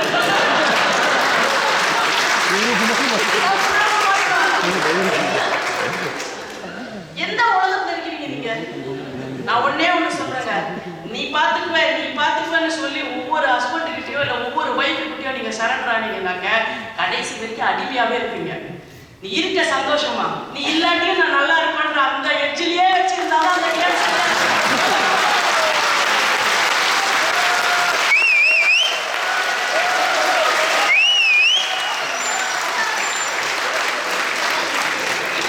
இப்ப ஹஸ்பண்ட் இல்ல என்னமா நீங்க ஒண்ணு நீங்க சங்கி பார்த்த மாதிரி ஏற்கனவே சவத்துல விழுந்துருவீங்களா? அப்படி யாரும் செய்யணுமா? நம்ம ஒண்ணு கிடையாதுங்க. நல்லா தெரிஞ்சுக்கோங்க, இது பிலாசபி எடுத்துக்கிட்டாலும் நீங்க ஓகே, பிராக்டிக்கல் எடுத்துக்கிட்டாலும் சரி, நம்ம வாழ்க்கையில எல்லாரும் இருக்கும்போது நல்லா இருக்கும். ஆனால் யார் இல்லை என்றாலும் கூட நாம் நன்றாக இருப்போம். எது இருந்தாலும் நாம் நன்றாக இருப்போம், எது இல்லை என்றாலும் நாம் நன்றாக இருப்போம். 5 ஸ்டார் ஹோட்டல்ல சாப்பிட சொல்றியா? ஒன்றும் பிரச்சனை இல்லை.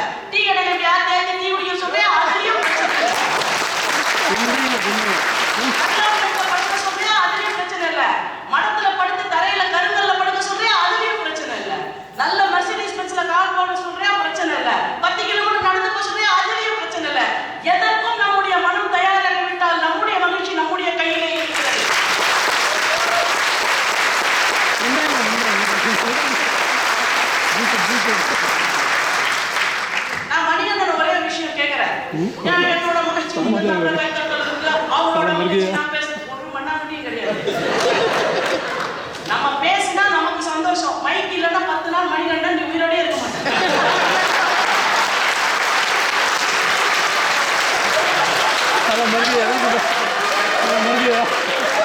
எங்களுக்கு மகிழ்ச்சி நாங்க பேசுறதுல இருக்குங்க. உங்களுக்கு மகிழ்ச்சி நல்ல விஷயத்த கேட்டதுல இருக்கு. உங்க மகிழ்ச்சிக்கு நீங்க கை தட்டுங்க, எங்க மகிழ்ச்சிக்கு நாங்க பேசுறது ஒரே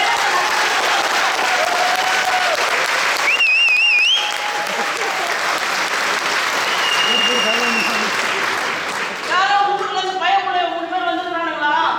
சும்மா போய் கை தட்டி உற்சாகப்பட்டு பண்ணா செத்து போயிடுவாங்கன்னு நினைச்சா நீங்க வந்தீங்க. தமிழே கேட்காம தமிழ் பேசுவோம்.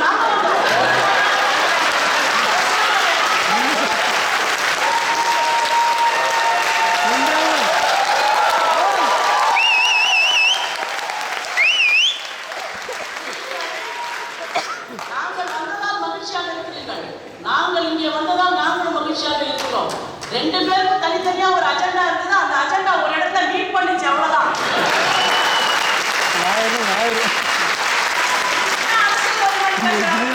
கூட்டணியால் நாங்கள் மகிழ்ந்தோன்னு கொஞ்சம் ஓடிடுவல்ல.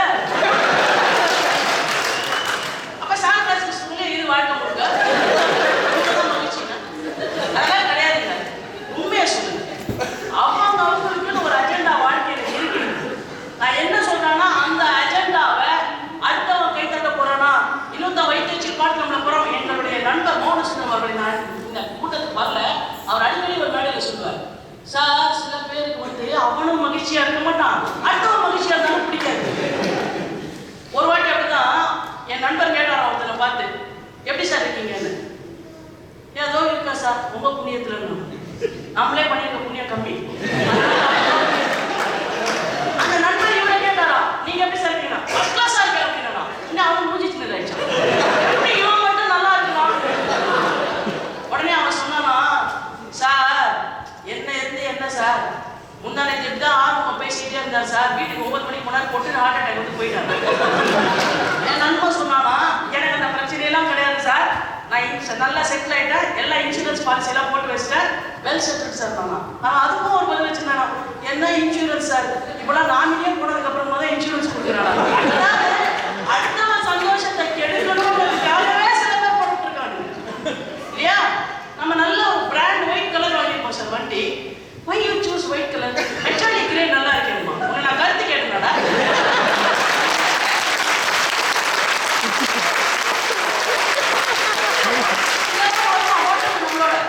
நம்ம தான் கூப்பிட்டு போயிருப்போம். மெனு கார்டு எடுத்து பார்த்துட்டு நமக்கும் சேர்த்து அவன் ஆர்டர் பண்ணுவான். சாப்பாடு நீ ஆர்டர் பண்ண, என் மகிழ்ச்சியை நீ முடிவு பண்ணாத. எனக்கு என்ன சூப்போ அது நான் சொல்றேன். உன் சூப் எதுவோ அதை நீ சாப்பிட. வாழ்க்கையில் அவரோட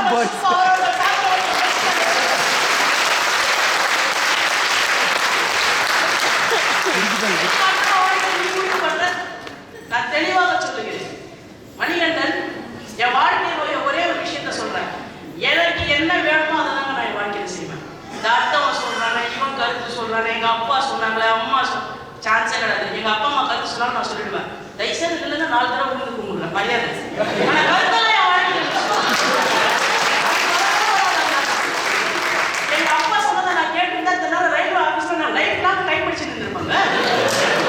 எங்க அப்பா எனக்கு எல்ஐசியில் யாராவது ஒருத்தர் வேலை பார்க்குற கல்யாணம் பண்ணி வச்சு நான் ஆர்ப்பனுக்கு அந்த பக்கம் ஒரு ஒன்று கொடுத்துருந்த வாழ்க்கை நடத்திருக்கேன். ஏன்னா அவங்க வந்து அவர்கள் வாழ்க்கையை அவர்களுடைய இடத்துல இருந்து பார்க்கிறார்கள். என் வாழ்க்கையை என்னுடைய கண் என்னும் சாதனம் மூலமாகத்தான் நான் பார்க்க முடியும்.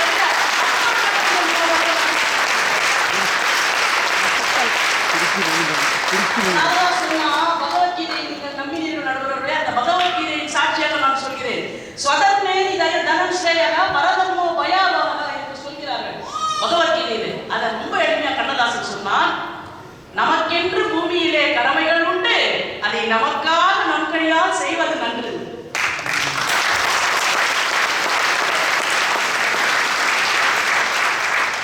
நம்ம ஸ்வதர்மம் என்ன, எனக்கு என்ன வேணும், நான் என்ன, எனக்கு என்ன தகும், எனக்கு என்ன வேணும், என்னால எவ்வளவு முடியும், இதுல நான் நிறைவா இருக்கிறேன் அப்படின்னு இருக்கணும்.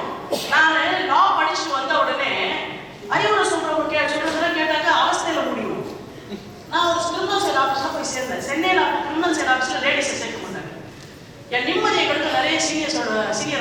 பெருசா வருவாங்க. என்னம்மா 9 மணி ஆச்சு வீட்டுக்கு கிளம்பல? 9 மணி ஆச்சு, நானே கவலைப்படுறேன், நீ என்ன கவலைப்படுற? இல்லை சார், 11 o'clock வரைக்கும் ஆஃபீஸ், எங்கள் ஆஃபீஸ் 11 தாங்க முடியும். 11 o'clock முடிஞ்சா நான் ஒரு பைக் வச்சிருப்பேன். எங்கள் ஆஃபீஸும் வீடும் 12 கிலோமீட்டர். நைட்டில் போக பயமாக தான் இருக்கும். உண்மையில சொல்லணும்னா பயமாக இருக்கும். இல்லை சார், நான் போயிடுவேன். ஒரு தைரியம் தான், நம்ம சமாளிச்சிடலாம், எது வந்தாலும் சந்திச்சிடலாம், ஒரு தைரியத்தை தான் நம்ம போகிறோம். 11 மணிக்கு போறியம்மா, பயமா இருக்காங்க. இல்லை சார், ப்ராப்ளம் இருக்காது, ஒன்றும் பிரச்சனை இல்லை, தெரிஞ்ச ரூட்டு தான். யாராவது வந்து அட்டாக் பண்ணிட்டாங்கன்னா என்ன செய்வான்? மனசுக்குள்ளே நான் அட்டாக் பண்ணுறோம் ஏறிப்பேன். 4 பேர் வந்து மனசுக்குள்ள ஒரு 5 தடவை கேங் டைம் முடிச்சிட்டாங்க. சார் நான் தான் ஒன்றும் நடக்காது சார், நான் பார்த்துக்கலாம், கொஞ்சம் ஃபைட்டிங்லாம் தெரியும் சார், அட்ஜஸ்ட் பண்ணுவேன். 4-5 பேரை வந்துட்டா என்னமா செய்வீங்க சார்? நல்லா கேட்டுக்கோங்க, உங்களுக்கு என்ன இப்போ 4 பேர் வந்து ஏதாவது வன்புணர்ச்சி செஞ்சுட்டா என்னன்றதுன்னு உங்க பிரச்சனை, தெளிவா பதில் சொல்றேன் கேட்டுக்கோங்க. வண்டியில கீழே வந்து ஆக்சிடென்ட் ஆச்சுன்னா நான் என்ன ஃபீலிங் கூட அதுக்கு இன்ஜுரிக்கு நான் ட்ரீட்மெண்ட் எடுத்துக்கணும், அதே ஃபீலிங் கூட இன்ஜுரிக்கு ட்ரீட்மெண்ட் எடுத்துட்டு மறுபடியும் இதே ஆஃபீஸ் வர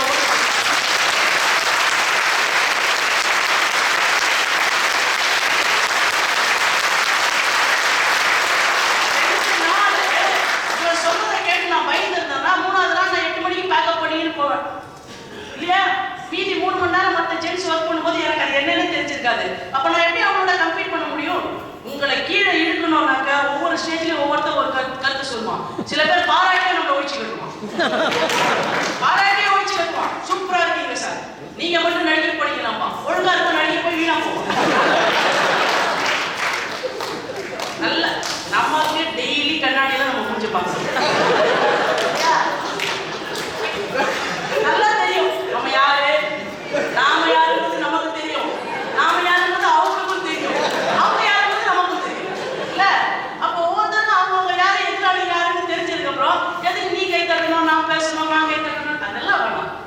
என் வேலை என்னன்னு எனக்கு தெரியும், என் சந்தோஷம் என்னன்னு எனக்கு தெரியும், என் வசதி எவ்வளவு தெரியும், என் வாழ்க்கை என்னன்னு தெரியும், என் உயரம் என்னன்னு தெரியும், என் பாதை என்னன்னு தெரியும். இதிலே தெளிவு இருந்தால் அடுத்தவர்கள் கையில் நம்முடைய மகிழ்ச்சி இல்லை, நம்முடைய கையில் மட்டும்தான் நம்முடைய மகிழ்ச்சி இருக்கிறது.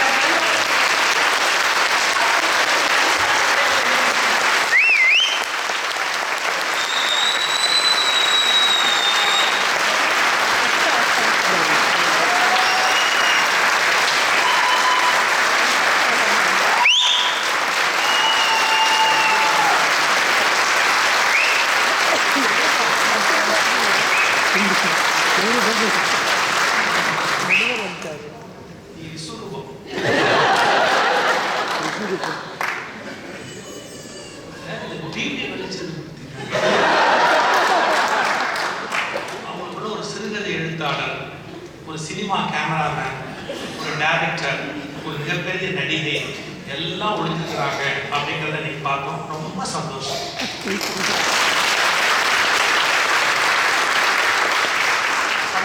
பன்முக ஆற்றல் வழிகாட்டுறது ரொம்ப பிரபா. எல்லாருமே ஒரு நல்ல நிலையில நல்ல கருத்துக்கள் ரொம்ப அழகாக முன்வைத்தார்கள். எல்லாம் உங்களுடைய அந்த உற்சாகம், நீங்கள் அந்த கைதட்டுற போது, பாராட்டுகிற போது பெரிய ஒரு பெரிய படைப்பை முன்னாடி கொண்டு வந்திருக்கிறாங்க. இப்போ கடிகாரம்னு ஒரு எல்லை இருக்கு, கொஞ்சம் ரொம்ப நீளமா எடுத்து நான் இதை உட்காந்து ஒரு பிஹெச்டி பண்ற மாதிரி ஆராய்ச்சி பண்ணி கேட்கணும்னு தலைப்பு எடுத்து அப்புறம் அடுத்த வருஷம் தான் முடிக்கணும். மணிக்கு அடுத்த வருஷம் வர முடியாது, இதுவே அடுத்த வருஷம் நடக்கும். 2 கோணத்துல சொல்றேன். யதார்த்தமான உண்மை, இந்த உலகத்துல எல்லாரும் எப்படி இருக்கிறாங்க, எப்படி இருந்தா சரி, 2 இருக்கு. பொதுவா மக்கள் என்ன நினைக்கிறாங்க, நம்ம மகிழ்ச்சிங்கிறது மற்றவங்க கையில இருக்கு அப்படிங்கிற ஒரு நினைப்புல இருக்காங்க. மற்றவங்க கையில தான் இருக்கு, நான் எவ்வளவோ நல்லா தான் இருக்கும் நினைக்கிறேன். வந்து ஒம்புடுக்குறாங்க. நான் ஒண்ணுமே பேச வேண்டாம், நான் வாழ்ந்து அப்படியே தேவையேன்னு உட்கார்ந்துருக்கேன். வந்து என் வாயை புட்டிங்கி 2 வார்த்தை வாங்கி எல்லாம் படாப்படுத்தாங்க. பாடு வச்சிருந்தாங்க, வாயை புட்டிங்க 2 வார்த்தையை வெளியில எடுத்து எல்லாம் சொல்றது மற்றவங்க தான் நம்முடைய எல்லா இன்பத்துக்கும் காரணம் அப்படிங்கிற அபிப்பிராயம் 100-90 பேருடைய மனசுல இருக்கிற ஒரு கருத்து. அவங்க பாதிக்கப்படுறாங்க. கஷ்டப்பட்டு ஒரு கடையில போய் ஒரு சுடிதார் எடுத்துட்டு வந்து காலேஜில் படிக்கிற பொண்ணு உள்ள போகும்போது அந்த கூட இருக்கிற எல்லா ஃப்ரெண்ட்ஸும் கவுத்துட்டாங்கன்னு வச்சுக்க, ஒரு வார்த்தை கூட பேசிட்டாங்க. என்ன, இன்னைக்கு வரும்போது பாராட்டக்கூடாது, நல்லா இருக்குன்னு சொல்லக்கூடாது அப்படின்ட்டு எல்லாரும் கம்முன்னு இருக்கிறாங்க. கூட 9 ஃப்ரெண்ட்ஸ் அப்படியே கம்மு இருந்தான்னு வச்சுங்க, செத்தே போடுவோம். இவ்வளவு பிராண பாட்டு எடுத்துட்டு வந்து இதை எப்ப எடுத்த எங்க எடுத்தேன்னு யாரும் கேட்கலன்னா அந்த துணி வாங்க சந்தோஷமே போயிடும். 9 பேர் சேர்ந்து அப்படி இருந்ததுக்கு அப்புறம் பொறுமையை விட்டுட்டு இவளே கேட்கறா, இது ஒருத்தி கூட பாராட்ட மாட்டேங்கிறீங்க அப்படின்னு. புதுசா இந்த போன வருஷம் இதே நீ போட்டு வரல அப்படின்னா கூட்டுக்கு போய் ஒவ்வொரு மூஞ்சியை தீங்க வச்சு அழுது துன்பப்படுத்தி எத்தனை வேதனைப்படுவாங்க தெரியுங்களா? இதுக்கு ஒரு சின்ன விடை இருக்கு. சுமதி சொன்ன மாதிரி துணி நல்லா இருக்குன்னு நாம தானே எடுத்தோம், அது நம்ம திருப்திக்கு எடுத்தோம் போட்டோம். மற்றவங்க நல்லா இருக்குன்னு சொன்னா என்ன சொல்லிட்டு நான் நீங்க ஓவர் கோட் போட்டியா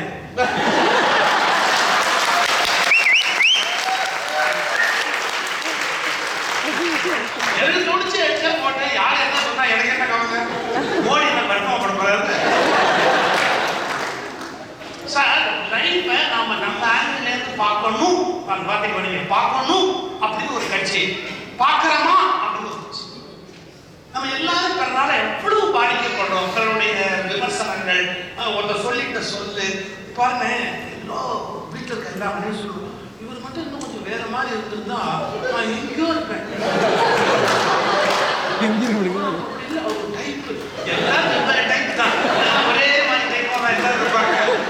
ஒரு டைப்பு இது ராமன் சொல்லுவா, நான் எங்கேயோ இருக்கணும். எங்க இருந்துக்கணும்? உள்ள இருந்துக்கணும். சார் எங்க கவுன்சிலிங்னு வருவாங்க. கவுன்சிலிங் வர்றவன் நம்ம புத்தியே கேட்கறதுக்கு தயாரா இல்லை. அவன் சொல்றதை நான் கேட்கறதுக்கு வந்து உட்காந்துருப்பான். அவன் என்ன சொல்லணும் அதை கேட்டு நான் என்டாஸ் பண்ணணும் அப்படிங்கிறதுக்காக வந்து எங்க கவுன்சிலிங் பேச வருவாங்க. எவ்வளவு பேர் சொல்றாங்க, என் ஒய்ஃப் மட்டும் இன்னும் கொஞ்சம் இன்டெலிஜென்ட்டா இருந்தா உன்னை கல்யாணம் பண்ணிருப்பேன்.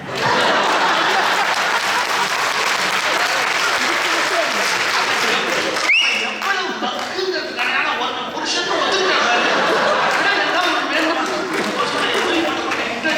எப்போ டைவர்ஸ் பண்ணிருப்பாடா? யோசிச்சு பாருங்க. அவன் அப்படி இன்டெலிஜென்ட்டா இருந்திருந்தா, இவங்க இப்படி இருந்திருந்தா, அவங்க அப்படி நடந்திருந்தா அப்படின்னா இது வாழ்க்கை இல்லை. அப்படி இல்லை. இன்னும் சரியா சொல்லணுமா, நம்ம எதிர்பார்த்தபடி அவங்க இல்லை. அப்ப நம்ம என்ன ஒண்ணு டிஸ்டர்ப் ஆகணும், துன்பப்படுறோம். இப்படி எடுத்துக்காங்க. ஒன்று யதார்த்தமான நிலை. நாம் எப்படி பாதிக்கப்படுகிறோம் என்றால் நம் மகிழ்ச்சி பிறர் கையில் என்ற அபிப்பிராயத்தில் இருக்கிறோம். ஆனா பிலோசாபிக்கலா ஆழமா யோசிச்சா நம்முடைய மகிழ்ச்சி நம் கையில் என்பதை கண்டுபிடித்தால் தான் அது ஞானம். இந்த ரெண்டு கட்சியோட சூட்சம் அவ்வளவுதான். நம்ம கையில இல்லை, நம்முடைய கையில தான் இருக்கு அப்படிங்கிறத கண்டுபிடிச்சா நீ ஞானி ஆயிட்டு அர்த்தம். எல்லாரும் ஞானியாக முடியுமா? முடியல. பிறர் கையில் இருப்பதாக நினைச்சு வருத்தப்பட்டு இருக்கிறோம். இதை வெவ்வேறு உதாரணங்களை சொல்லிக்கிட்டே போலாம், மணிக்கணக்கா சொல்றோம். நம்பர் 1, ஒருத்தன் ஒரு டாக்டர் போறான். டாக்டர் இங்க வலிக்குது டாக்டர், இங்க வலிக்குது டாக்டர், இங்க வலிக்குது டாக்டர்.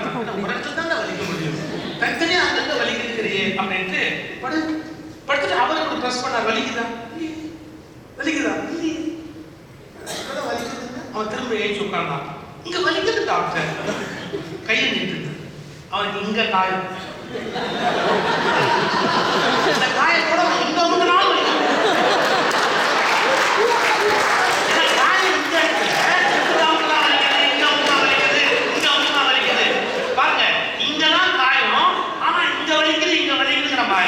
பல பேர் துன்பப்படுவதற்கு அவன் தான் காரணம். ஆனா அவங்களால மற்றவங்க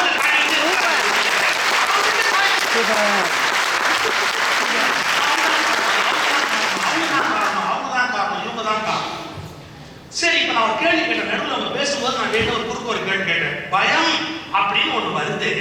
இந்த பயம் அப்படின்னு ஒண்ணு வருது, நான் பயப்படணும்னு நான் நினைப்பேன். அப்ப என் பயத்துக்கு யார் காரணம்? சில பேர் சொல்றாங்க அவங்க தான் காரணம், எங்க அப்பா என்ன மிரட்டி வச்சிருந்தாரு, எங்க அம்மா என்ன மிரட்டி வச்சிருந்தாங்க. சில ஹஸ்பண்ட் ஒய்ஃப் சொல்லுவாங்க, ஒய்ஃப் ஹஸ்பண்ட் சொல்லுவா, இவங்க என்ன மிரட்டி வச்சிருந்தாங்க, மிரட்டி வாட்டார் என்ன மிரட்டி வச்சிருந்தாரு. அப்போ பயம் என்பது பிறரிடமிருந்து வருவதாக ஒரு கருத்து இருக்கு. அது உண்மை இல்லை சார். நான் எங்கிட்டேருந்து வருது, நான் எங்கிட்டேருந்து எப்படி எனக்கு எதிரான பயம் உண்டாகும்? நான் அவ்வளவு முட்டாளா? எனக்கு எதிரான ஒரு விஷயம் எனக்குள்ளே ஏன் தோணணும்? இதான் வாழ்க்கையில் இருக்கிற மிகப்பெரிய குழப்பம். இப்போ இதை புரிஞ்சுக்கணும்னா நான் வேற ஒரு நுட்பமான பகுதிக்கு போய் ஒரு மைக்ரோ சர்ஜரி, பயங்கரமான ஒரு சர்ஜரி பண்ணிட்டு திரும்ப இங்க வரணும். 3 மணி நேரத்துக்கு ஆபரேஷன் பெரிய விஷயம் இல்லை. இப்ப நடக்க போற ஒரு சின்ன ஆபரேஷன் தான் ரொம்ப முக்கியம் சார். ஒரு விஷயம் பாருங்க. ராமனுக்கு ராஜ்யம் அப்படின்னு யார் சொல்றா? தசரதன் அவங்க அப்பா சொல்றாரு. ராஜ்யம் இல்லை அப்படின்னு யார் சொல்றா? அவங்க சித்தி சொல்றா. இப்ப உண்மையில இதனால சந்தோஷப்பட வேண்டியது, அந்த பாதிக்கப்பட வேண்டிய நபர் யாரு? ராமன். கம்பன் என்ன எழுதுறாரு தெரியுங்களா? உனக்கு ராஜ்யம்னு அப்பா சொன்ன போதும் அவர் பெருசா டிஸ்டர்ப் ஆகல. உனக்கு ராஜ்யம் இல்லை அப்படின்னு சொன்ன போதும் அவர் டிஸ்டர்ப் ஆகல. இது ஒரு சின்ன ஓமையில சொல்றார். சித்திரத்தின் நடந்த செந்தா மனிதனை ஒத்திருக்கும் முகம் அப்படின்னார். இது அப்படியே ஒரு திருவள்ளுவருக்கு அவர் கடன் வாங்கினது. திருவள்ளுவர் சொன்ன ஒரு இலக்கணத்தை இலக்கியமா கம்பன் ஆக்குறார். திருவள்ளுவர் சொன்ன இலக்கணம் தெரியுங்களா? மலர்ந்தலும் கூம்பலும் இல்லது அறிவு, உலகம் தழியது ஒட்பம், மலர்ந்தலும் கூம்பலும் இல்லது அறிவு. மலரவும் கூடாது, கூம்பவும் கூடாது. அதுதான் அறிவு உள்ளவனுடைய இலக்கணம், ஞானியின் இலக்கணம் சொல்றார். மலர்ந்தலும் கூம்பலும் இல்லை. இப்ப திருவள்ளுவர் சொன்ன இலக்கணத்துக்கு கம்பன் இலக்கியம் எழுதினாருங்க. ராமன் மலரவும் இல்லை, ஆட்சி உனக்குன்னு ஒண்ணு மலரவும் இல்லை, உனக்கு இல்லைன்னு ஒண்ணு கூம்பவும் இல்லை. ஆனா கம்பன் எவ்வளவு கெட்டிக்காரருக்கு ஒரே ஒரு இடம், மலராத கூம்பாத அப்படின்னு திருவள்ளுவர் எழுதினாரு. அப்படி ஒரு பூ இருக்காரு. ஒவ்வொரு பூவும் காலம்புற இப்ப சூரியன் வந்த உடனே தாமரை பூக்கும், சாயங்காலம் ஆச்சுன்னா அப்படியே வாடி போயிடும். அல்லிப்பூ சாயங்காலமா பூக்கும், காலம்புற வாடி போயிடும். அப்ப எல்லா பூவுமே பூக்கும் வாடி போயிடும், பூக்கும் வாடி போயிடும். ஏன்னா திருவள்ளுவர் எழுதியிருக்காரு, மலர்தலும் கூம்பலும் இல்லாதது அறிவுன்னு எழுதுறாரு. அப்படி ஒரு பூவே இல்லையே. அச்சமா பாருங்க கம்பன். ஏன் இல்லை? ஓவியத்தில் வரைந்த மலர் மலர்வதும் இல்லை, பூவுவதும்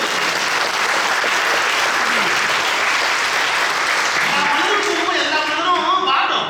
ஆனா ஓவியத்துல ஒரு தாமரையை வரைந்து வச்சா அது மலர்தலும் இல்லை, பூம்புதலும் இல்லை. எப்படி வருத்தப்பட்டா பாருங்க. சித்திரத்தின் அலர்ந்த செந்தாமரை, ஓவியத்தில் வரையப்பட்ட ஒரு தாமரையாக ராமன் முகம் இருந்தது. இன்பத்திற்கு இன்பப்படவில்லை, துன்பத்திற்கு துன்பப்படவில்லை. இத சைக்காலஜிக்குள்ள போய் நீங்க பாத்தீங்கன்னா ஆக்ஷன் ஒரு வார்த்தை இருக்கு, ரியாக்ஷன் அப்படின்னு ஒரு வார்த்தை இருக்கு. இப்ப நீங்க லைஃப்ல யாரையாவது ஒருத்தரை பத்தி ஒரு டிசைட் பண்ணணும்னு சொன்னா பர்சனாலிட்டி, அவருடைய பர்சனாலிட்டி என்ன அப்படின்னு டிசைட் பண்றாங்க. நீங்க பொதுவா ஒருத்தரை எப்படி டிசைட் பண்ணுவீங்க தெரியுங்களா? பை ஹிஸ் ஆக்ஷன் அவர் நீங்க டிசைட் பண்ணுவீங்க. அவர் ரொம்ப கோவக்காரர் சார், இல்ல அவர் இப்படி பண்ணவர் சார், ஏதோ ஒரு விஷயத்தை எப்படி கையாடுவார் அப்படின்னா பை ஹிஸ் ஆக்ஷன் தான் நம்ம டிசைட் பண்ணுவோம். ரொம்ப நுட்பமாக புரிந்து கொண்டா ஒரு ரகசியம் தெரியும். If you want to judge a person, பொதுவா ஜட்ஜே பண்ணக்கூடாது. யாரையுமே பெரும்பாலும் ஜட்ஜஸே ஜட்ஜ் பண்றது கிடையாது. ஒப்பீனியன் தான் சொல்லுவாங்களே ஒழிய தனக்கு என்ன தோணுதோ சொல்ல வேண்டியதுதான். அதோட சண்டை போச்ச ஒழிய எடுத்து எதுக்கு அனாவசியமா ஜட்ஜ் பண்றது வேண்டாத வேலை. யாரையுமே யாரும் ஜட்ஜ் பண்ணக்கூடாது. ஆனா in case of necessity judge பண்ண வேண்டி வந்தா, if you want to judge a person, don't judge him by his action. வச்சுங்களேன், நெத்தி நிறைய பட்ட போட்டா யோகியன்னு அர்த்தமா? ராத்திரி பட்ட போடுவோம், நமக்கு தெரியுமா? அது ஒருத்தருக்கு ஒரு 10 ரூபாய் எடுத்து ஒருத்தர் கொடுக்குற ஆக்ஷன்.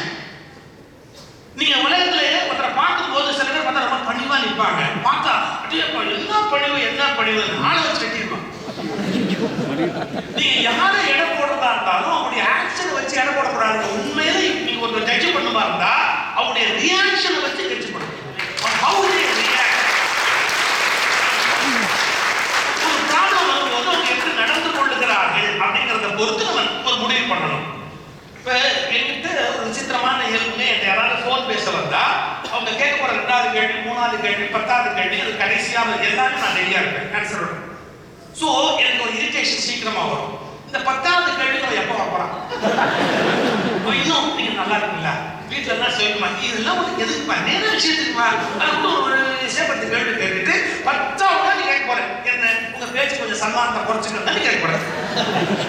நீ கடைசியா 10வது தான் வரப்போற. அதுக்கு முன்னாடி 9 கொஸ்டின் எக்ஸ்ட்ரா கேட்க போறீங்க எல்லாமே. எனக்கு 10வது கொஸ்டின் வரைக்கும் என் கையில ஆன்சர் இருக்கு. நீ முதல் கேள்வி ஆரம்பிச்ச உடனே நான் இரிட்டேட் ஆயிடுவேன். என்னுடைய நேச்சர். நடுவில் நான் கொஞ்சம் உடம்பு கஷ்டப்பட்டேன், சில சிரமங்கள் கஷ்டப்பட்டேன். எனக்கு என்ன பண்றதே தெரியல. நான் என்ன பண்ணேன், சைக்காட்ரிஸ்ட் கூட பார்த்தேன். இதெல்லாம் சொல்றதுக்கு பல பேர் பயப்படுவாங்க. இதை சொல்றதுக்கு அப்புறம் என்ன பார்த்து நீங்களே பயப்படுவீங்க. அவங்களும் எனக்கு ஃப்ரெண்ட்ஸ்.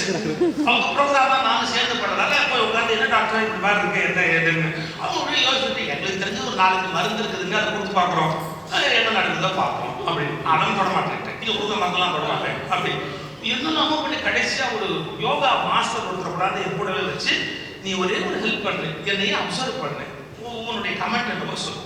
அவர் ரொம்ப கெட்டிக்காரு. என் கூடவே ஒரு வாரம் இருந்து 10 நாள் இருந்து கடைசியா சொன்னா உங்க ரியாக்டிங் பேட்டர்ன் தப்பா இருக்கு. ரியாக்டிங் பேட்டர்ன் ஒரு விஷயத்துக்கு. நான் கேட்டேன் என்ன நடக்குது உங்களுக்கு? ஒரு விஷயம் சொன்ன உடனே நீங்க ஸ்டிஃபா ஆயிடுவீங்க. ஸ்டிஃபா ஆன உடனே நம்முடைய நாடி சக்கரா இருக்கு இல்லையா, அது ரொம்ப பாதிக்கப்படும். முதல்ல அப்படி இறுகிக்கும். அது இறுகிச்சுன்னு வச்சுங்க உடம்புல டைஜஷன், கேஸ்ட்ரிக் ட்ரபிள், என்னென்ன காம்ப்ளிகேஷன் வர முடியுமோ அத்தனையும் வரும். ஒரு விதமான ரெஸ்ட்லெஸ்னஸ் வரும், பல விதமான சிம்டம்ஸ் வந்து காட்ட ஆரம்பிக்கும்.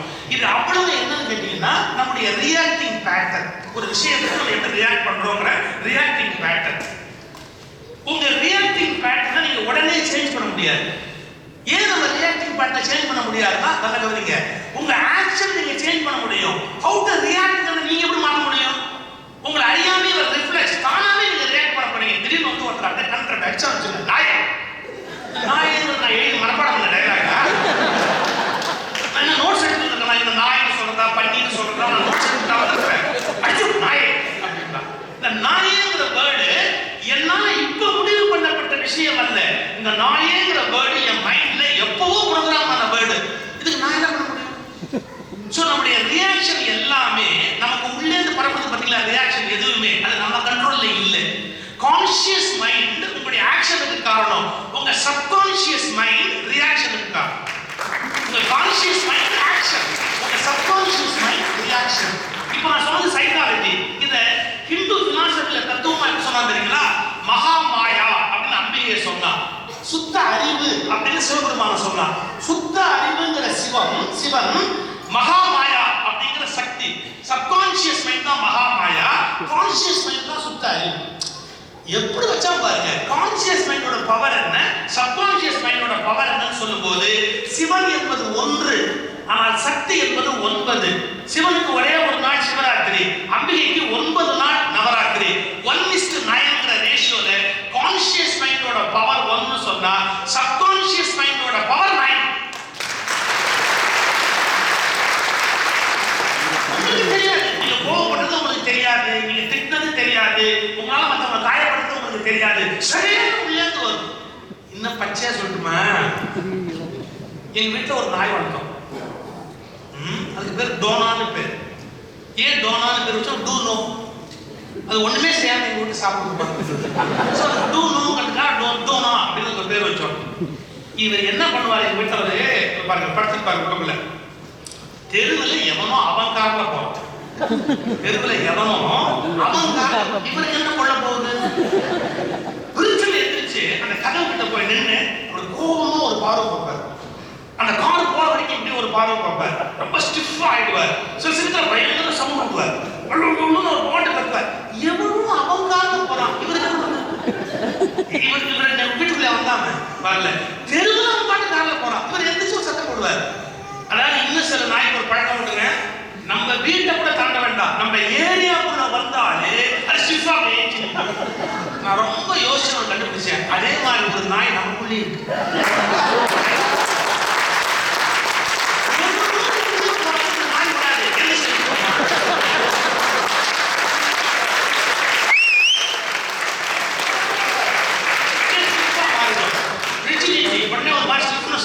அப்படியே ஒரு நாய் உடச்சுட்டே இருக்கும்.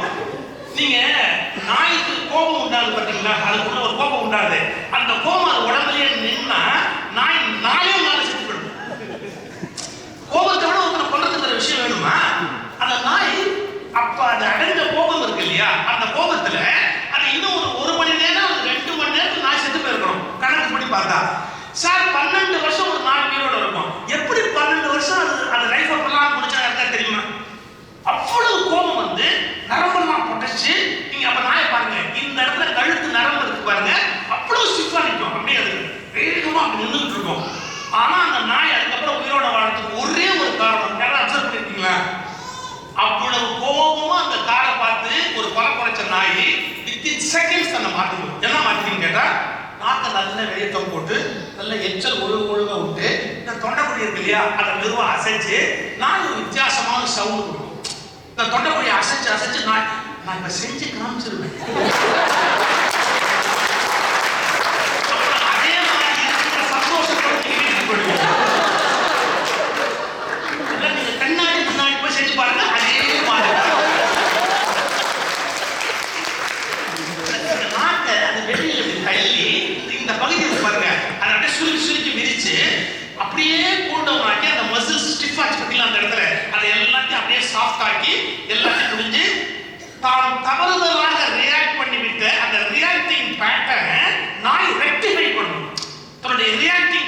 தப்பா போச்சு பாத்தீங்களா? ஏதோ ஒரு கார் போச்சு, அதுக்கு ரியாக்டிங் பேட்டர்ன் கோபத்தை காமிச்சிருச்சு. வித்தின் செகண்ட்ஸ் அந்த நாய்க்கு கடவுளுக்கு ப்ரோக்ராம் பண்ணியிருக்காரு. உட்கார்ந்து நாட்டகம் போட்டு தானே தன்னை கூல் டவுன் பண்ணிட்டு 2 காலம் முன்னாடி வச்சு ஒண்ணுமே நடக்காத மாதிரி எதுவுமே நடக்காத மாதிரி. என்ன சிக்கல்னு கேட்டீங்கன்னா, தன்னுடைய ரியாக்டிங் பேட்டர்ன் தப்புன்னு கண்டுபிடிச்சு தன்னை திருத்திக்கிறதுக்கு நாய்க்கு தெரியுது, நமக்கு தெரியும்.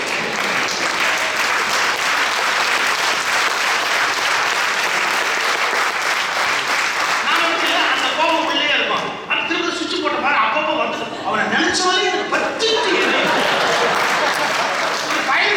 பக்கத்திலே வச்சுக்க. அவனை நினைச்சாலே பத்திக்கிட்டு எரியுது, அவனை நினைச்சாலே எனக்கு பத்திக்கிட்டு எரியுது, உங்க அம்மாவை நினைச்சாலே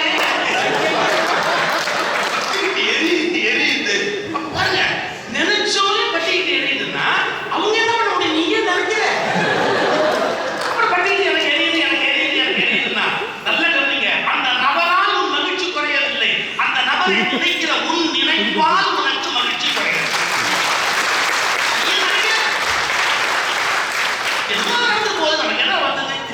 அதுதான் ஞானம்னு பேர். இப்ப நான் அந்த தேதிக்கு உள்ள வந்துடுறேன். இந்த ரியாக்டிங் பேட்டர்ன் அப்படிங்கிறது தான் உண்மையிலேயே நம்முடைய ரியல் பர்சனாலிட்டி.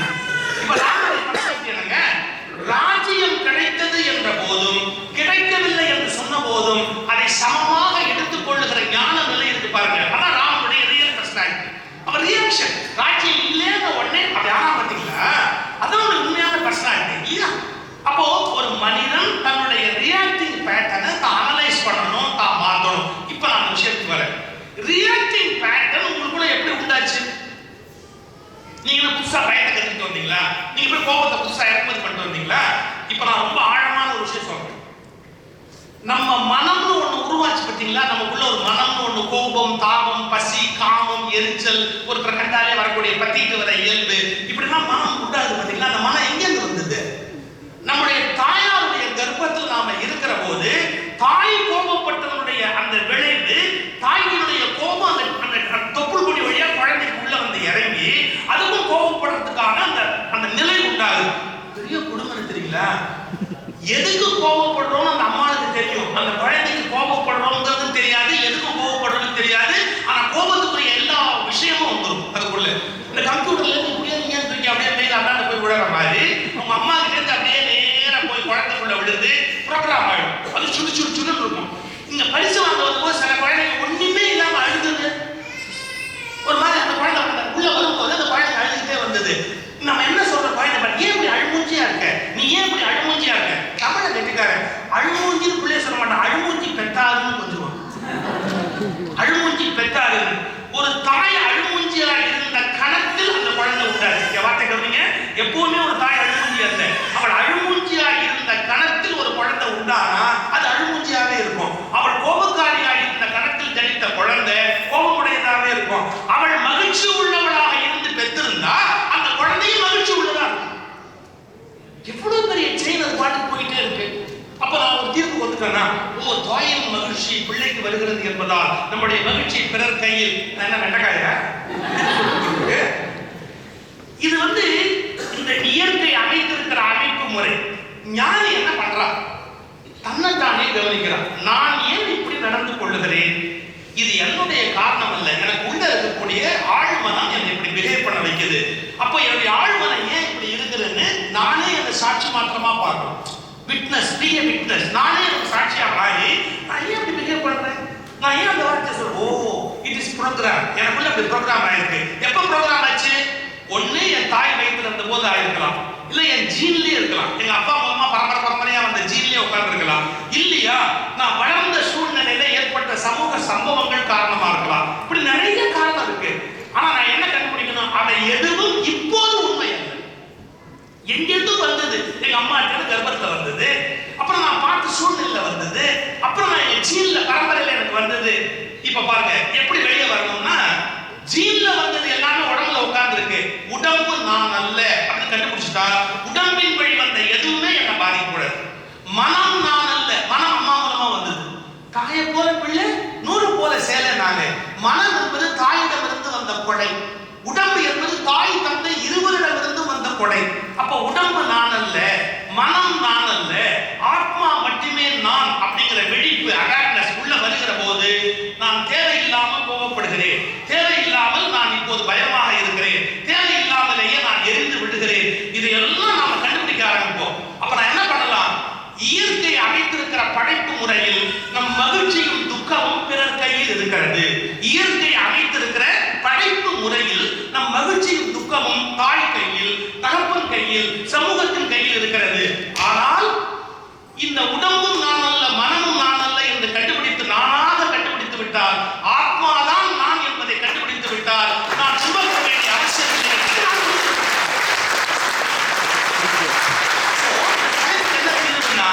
அஞ்ஞானியை பொறுத்த அளவில், சராசரி குடும்பஸ்தரை பொறுத்த அளவில் தன்னை பற்றி ஆய்வு செய்யாத வரையில் நம் மகிழ்ச்சியும் துக்கமும் பிறர் கையில். எப்போது ஒரு ஞானி விழிப்படைந்த ரமணரை போல, ஒரு சதாசிவ பிரம்மேந்திரரை போல ஒரு ஞானி விழிப்படைந்து என்னுடைய இன்ப துன்பங்களுக்கு காரணம் இவர்கள் அல்ல, என் சரீரத்தை நான் என்று நினைப்பதாலும் என் மனத்தை நான் என்று நினைப்பதாலும் நான் இந்த இன்ப துன்பங்களுக்கு ஆட்படுகிறேன், உண்மையான ஆத்மாவே நான் ஆனந்தமான ஆத்மாவாக இருக்கிற போது நான் ஏன் துக்கப்பட வேண்டும் என்பதை கண்டுபிடித்து விட்டால், விழிப்படைந்து விட்ட ஒருவனுக்கு மகிழ்ச்சி அவன் கையில், விழிப்படையாதவனுக்கு மகிழ்ச்சி பிறர் கையில்.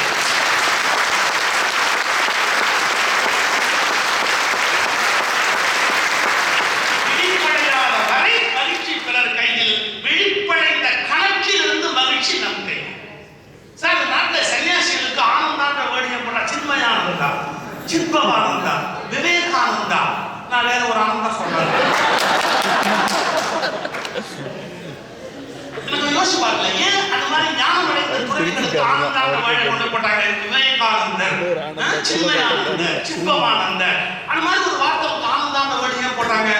ஆத்மாவின் சொரூபத்தை கண்டுவிட்டால் ஆத்மா ஆனந்தமயமா, அது துக்கமே கிடையாது. ஏன்னா ஆத்மாவுக்கு நேற்று இல்லை, நாளை இல்லை, பிறப்பு இல்லை, இறப்பு இல்லை, அதுக்கு எந்த விதமான இரு நிலைகள், தொந்த நிலைகள் கிடையாது. அப்ப அது ஆனந்தமான நிலையில இருப்பது. தன்னை ஆத்மாவாக அடையாளம் காணாத வரையில் அது துக்கமாக தான் இருக்கும் இல்லையா? அப்ப வெளிப்படைந்து விட்ட ஆத்மாக்களுக்கு ஒருபோதும் துக்கம் என்பது இருக்க முடியாது. இப்ப சம்பவத்தை பார்த்து சில பேர் துக்கப்படுறாங்க. ஞானி என்ன பண்றான்? சம்பவத்தை கடந்து அதுக்கப்புறமா உள்ள போய் உட்கார்ந்துக்கிறான். அப்போ ஐ திங்க் நம்ம கிட்டத்தட்ட நம்முடைய அடைய வேண்டிய அந்த பகுதிக்கு போயிட்டோம். இன்றைய சூழ்நிலையில் பொதுவாக பிறரிடமே நம்முடைய துக்கங்களும் மகிழ்ச்சியும் இருப்பது போல ஒரு அனுபவம் தென்படுகிறது. அது நாம் விழிப்படையாததால் தென்படுகிறது. நாம் உண்மையிலேயே விழிப்படைந்து விட்டால், நம்முடைய ஆத்மா எந்த இன்ப துன்பங்களுக்கும் அப்பாற்பட்டது என்பதை கண்டுபிடித்து விட்டால், அதன் பிறகு நான் மற்றவற்றுக்காக துக்கப்பட வேண்டிய அவசியம் இல்லை. அப்ப தீர்ப்பு நான் முதல்ல சொன்ன மாதிரி இந்த ரெண்டே வரியில முடிக்கலாம். விழிப்படையாத வரை நம்முடைய இன்பத்துக்கும் துன்பத்துக்கும் பிறர் காரணம். நாம் ஆத்ம ஞானம் பெற்று வெளிப்படைந்து விட்டால் நாம் தான் நம் துன்பத்துக்கு காரணம் என்பதை கண்டுபிடித்து நாம் ஆனந்தமயமான ஒரு வாழ்வுக்கு செல்ல முடியும். இந்த உண்மையை எவ்வளவு முடியுமோ அவ்வளவு தூரத்துக்கு நம்ம மனதுக்குள்ள, அறிவுக்குள்ள, ஆத்மாவுக்குள்ள வாங்கி நம்முடைய வாழ்வை மாற்றி அமைத்துக் கொள்ள வேண்டும். இந்த அருமையான விழாவை ஏற்பாடு செய்திருக்கிற இந்த விரிகுடா கலைக்கூடத்தை வாழ்த்துகிறேன். அருமை நண்பர் திருமுடி அவர்களே, இந்த அருமையான முயற்சியை மேற்கொண்டு செய்திருக்கிற அனைத்து நண்பர்களையும் வாழ்த்துகிறேன். உங்கள் அனைவர் சார்பாகவும் நண்பர் திருமுடி அவர்களுக்கு இந்த பாராட்டுகளை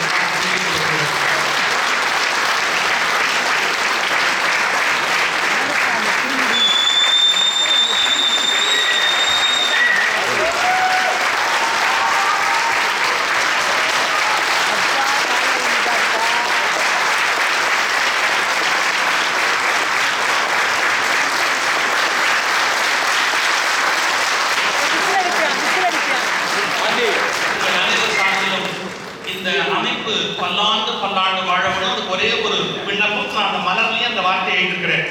நீ நான் என்கிற வேதம் இருக்கிற வரை பகையும் வெறுப்பும் வளரும். நீ நான் என்பது கடந்து என் நானுக்கு அந்நியமாக எதுவும் இல்லை என்கிற அடைதல் எல்லாமே சேர்ந்த ஒன்றுதான். நம்ம எல்லாம் சேர்ந்தாதான் நம்ம ஒரு நானா இருக்க முடியுங்கிறத கண்டுபிடிச்சிட்டா சண்டையும் இல்லை, பகையும் இல்லை, சச்சரவும் இல்லை. இந்த இனமும் இந்த கலையும் தொடர்ந்து வாழ்வதற்கான வாய்ப்பு இருக்கிறது. எனவே எவ்வளவு ஒருமைப்பாடோடும் ஒற்றுமையாகவும் வாழ முடியுமோ அப்படி வாழ வேண்டிய கடமை வெளிநாட்டில் வாழ்கிற தமிழர்களுக்கு கண்டிப்பாக இருக்கிறது. அதை தொடர்ந்து நீங்கள் பேண வேண்டும் என்பதை வேண்டி கேட்டுக்கொண்டு ஒரு நேரம் கடந்த நிலையிலும் இவ்வளவு பொறுமையாகவும் இவ்வளவு அருமையாகவும் ரசித்த உங்கள் ரசனைக்கு என் தலைவணங்கிய வணக்கத்தை